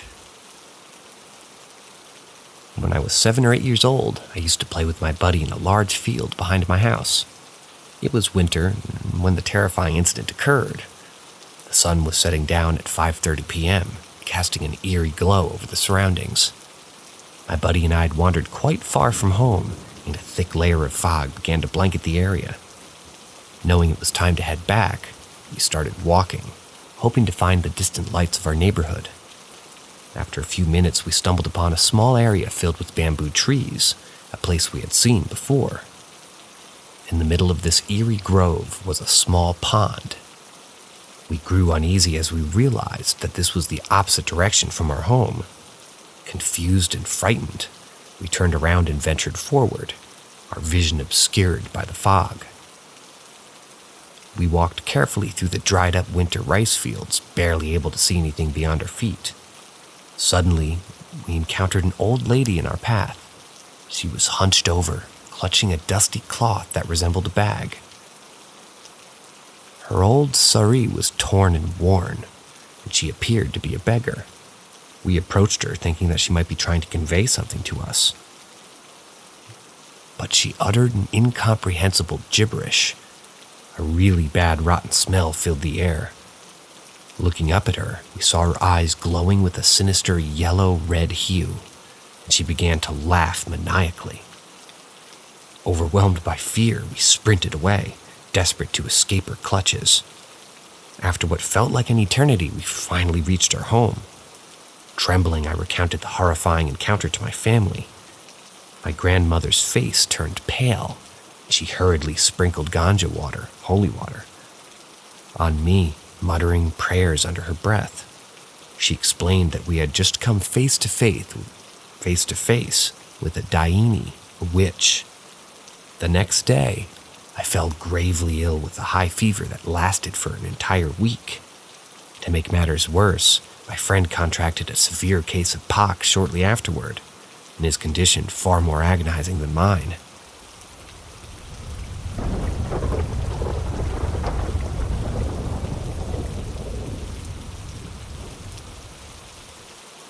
Terror unleashed upon the village. 1950s, in the heart of a remote village nestled on the border of West Bengal and Bangladesh, a sinister tale unfolded. It was the time when Charulata, a mere 11-year-old girl, bore witness to a horrifying chain of events.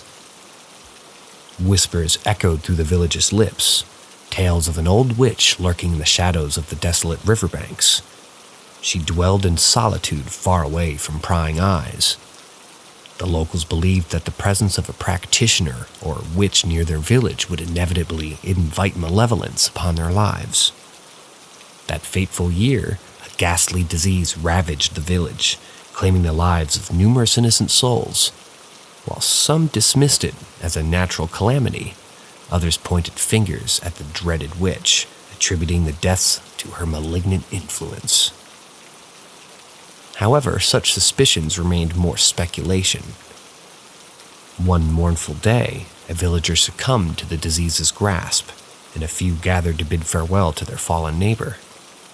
They carried the lifeless body to the river's edge, intending to cremate it and release the departed soul from its earthly vessel.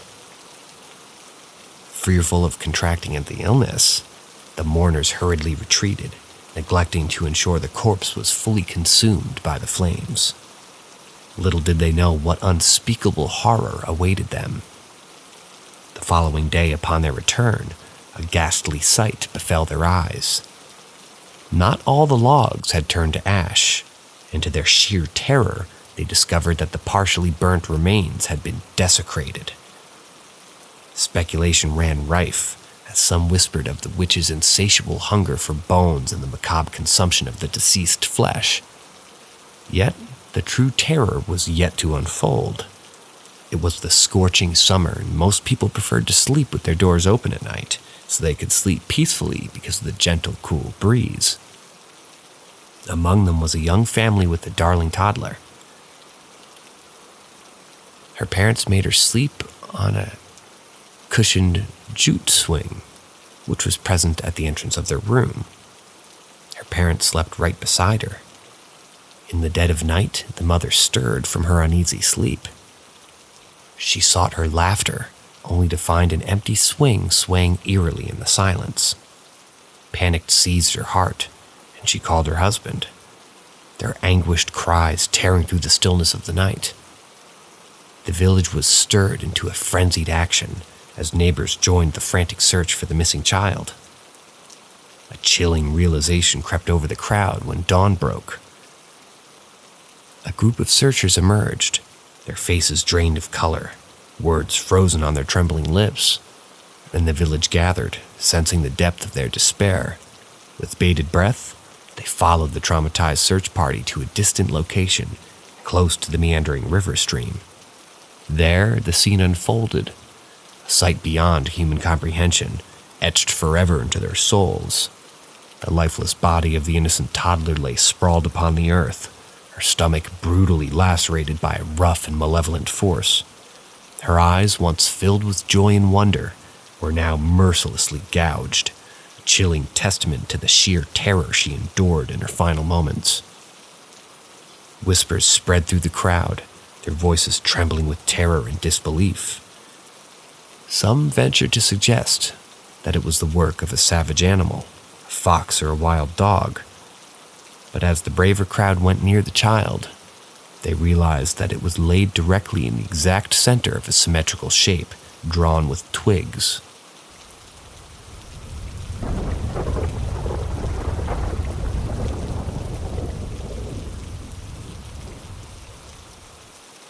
bad omen haunting my house. I must have been 7 or 8 when I had my first and probably only encounter with the supernatural. My father got transferred to Thetruthishere from Almora when I was 7 or 8. We moved into a rented place. Our landlord seemed sweet and helpful at first, but they were not like that at all. After a week or so, my mother started feeling uncomfortable in the house. Things would fly off the shelf on their own, and once a glass broke on my mom's hand and it made a cut as if someone deliberately cut my mom's hand. Our landlord's wife used to talk nicely with my dad, saying stuff like our family's the best, but would go tell my mom that we needed to leave as we're not welcomed right after my dad would leave for work. She was trying to drive a wedge between my mom and my dad. Things started to go a bit south, but we also did our research. Then the entire horrific story came out, including black magic. Before us, there was a couple that used to live in the same house. The landlords would play the same game with them like they played with my dad and my mom. This led to a huge fight between the couple, and the wife literally killed herself by burning herself alive. The situation worsened as the landlord's wife used to do black magic. She used black magic to control the guy and brainwashing the man into not believing his own wife. It had been said that the husband was so brainwashed that he did nothing to save his wife and watched her burn alive right in front of him. When we came in, we knew nothing and moved in. After my mom experiencing things, I started seeing things as well. I used to see a Batman action figure everywhere at night, even on my bed when I didn't have any action figures back then at all. I was a car kid always. I always saw a giant doll in front of my cabinet. It was like 5 or 6 feet tall. It was there whole night. It was as if something wanted us out of the house. I don't know whether it was the woman who died or because of the black magic that we were seeing these things. But it was very strong and a very obvious presence. I'm 30 now, but we still sometimes visit the Thetruthishere, and that house is now empty. Even the landlords have to sell the place and went somewhere else. No new renter was able to live there for more than 2 months. We lived there for no more than 4.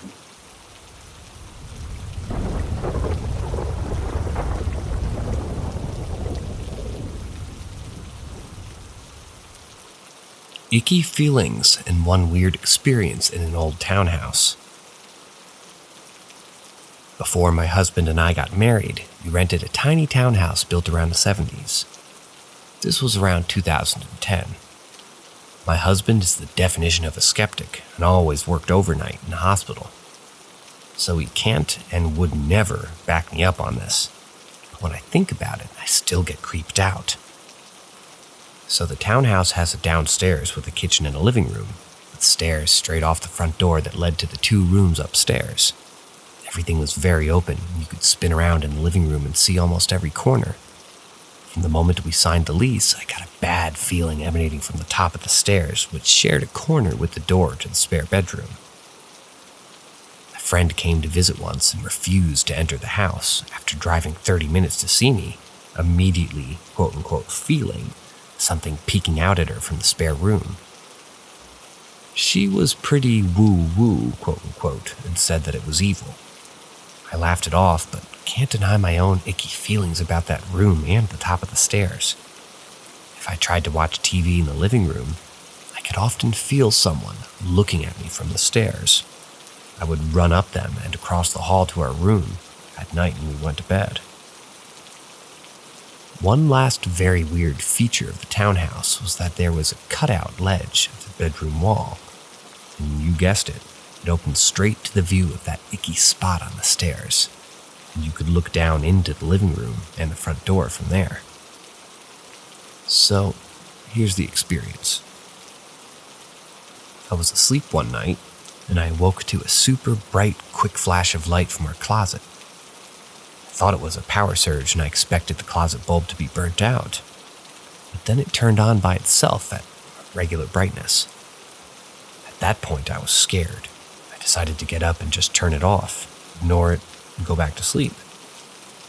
I was trying hard not to look out of the ledge, but I could feel that something was coming from the stairs. As I started to gather myself and sit up, I hear a click, and downstairs the TV turns on. My heart was pounding, but I just froze. The volume starts increasing on the TV like someone's holding the button down.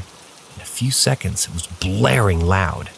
I just speed walked to flip off the closet light, down the hall, down the stairs, and grabbed the remote to turn it off. Turned around and ran as fast as I could back to bed. Nothing I can think of explains it. Nothing else that dramatic ever happened there again. But I did often feel the bed compress, like someone sat on it. And I haven't had that feeling anywhere else that I've ever slept.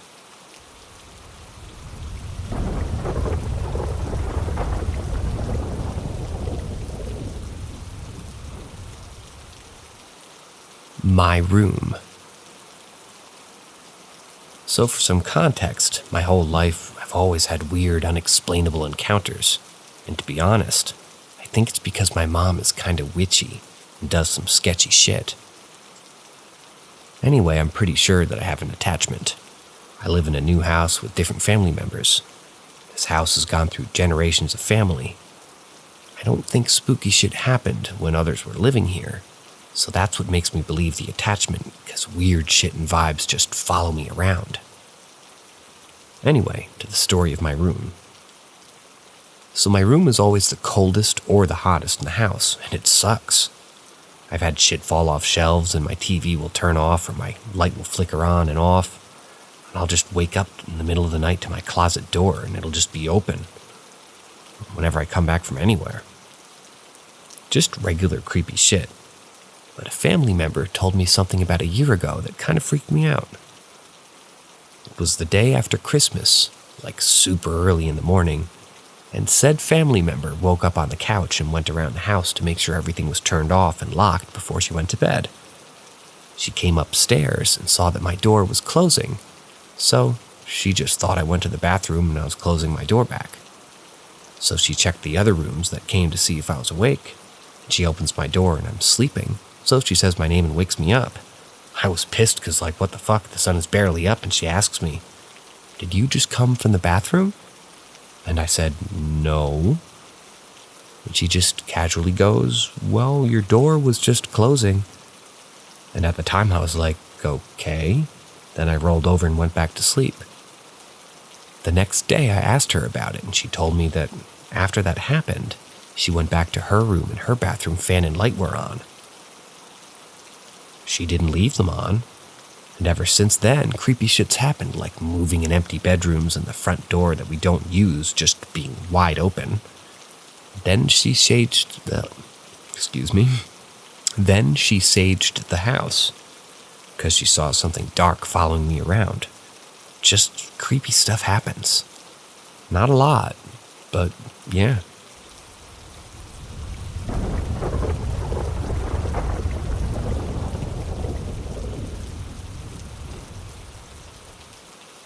So I've had a few experiences in my past. Can someone please explain? I have a couple questions about my own experiences. I don't have enough money to actually talk to a professional. My grandma was a psychic. My mother has experiences of her own as well, with speaking to spirits and such. My mother isn't open to talking about her experiences because she fears them and my grandma had passed away quite early. First experience. My own experiences have all been in different houses, though 2 of them have been in the same property. When I was maybe 4, I was up somewhere from midnight to 2 in the morning watching TV. At the time, I heard voices and looked out the window. There were some soft talking sounds and 3 yellowish-white floating orbs passing the window. I immediately ran to my room at the time and spoke to my grandma in the morning. She had told me that they were guardian angels protecting me. Second experience. I was in 5th grade when 2 of my grandparents passed away. One was the psychic. This was in 2016. I moved into that same house in 2020. I was sleeping on the couch in the room where my grandpa had his old library that we took out. I was drifting off to sleep when, clear as day, I heard, She's going under. It wasn't someone's voice I remembered, and it sounded as though it was maybe the next room over. My parents were across the house, and at the time, it wasn't a good place for my mental health. Third experience. Later that year, after I had left the negative household, I was living with my mom. I was writing in my room when a tall figure with black hair had appeared. It was maybe 6 feet tall or so, and he had a pale face and dull, empty-looking eyes. Still to this day, I see him sometimes. He's thin, though. Normal human thin. Every now and then, when I see him, he looks as though he had been drowned. Strange. He's silent, but it's almost like he's watching over me in some ways. Possibly just watching me. I feel a weird unease around him, though. Strangely comfortable. I've had other experiences of hearing deceased family members' voices when I'm really depressed, though that's more comforting than anything.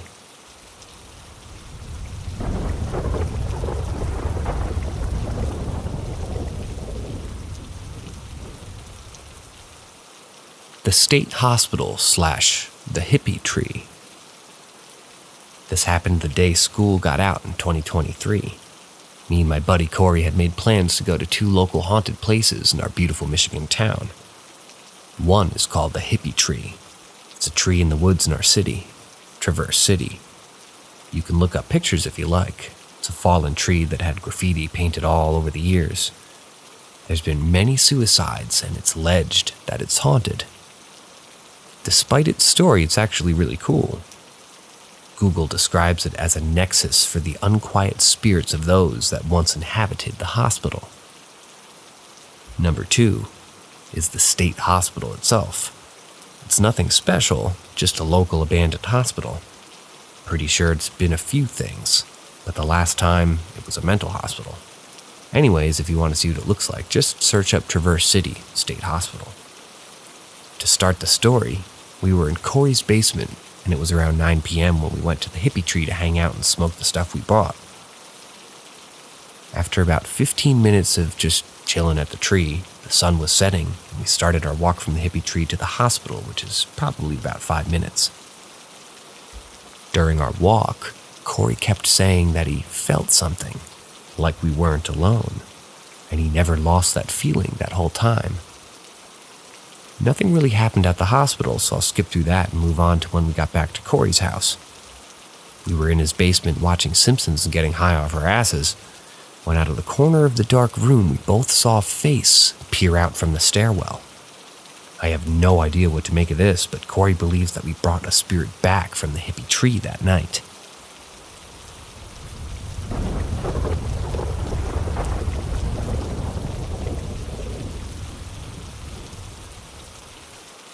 This happened when I asked. I really feel that I do have some type of gift, or maybe it's a curse. My daughter Delilah, who's 23 years old, has always had trouble sleeping in the dark to this very day. I believe her sixth sense, is what I call it, is much stronger than I allow mine to be. Previous to moving into this home that we now live in, we lived just a few miles away in another home. At the time, I believe she was a senior or junior in high school, and we were talking in her room. I remember it was afternoon, still daylight outside. Delilah was telling me that her light in the bedroom on the ceiling at times is flickering, and she says it spooks her out. So I decided to really ask a question, but I wasn't really expecting for anything to happen because, frankly, I feel like I'm in a bit of denial when it comes to my senses. So out loud I asked if there's anyone in this room with us to make the lights flicker twice. And what do you know? The light flickered twice. I can't tell you how fast my daughter and I ran out of that room. And of course, to this day, I'm stuck in between or in the middle thinking maybe it was just a coincidence. Or maybe not.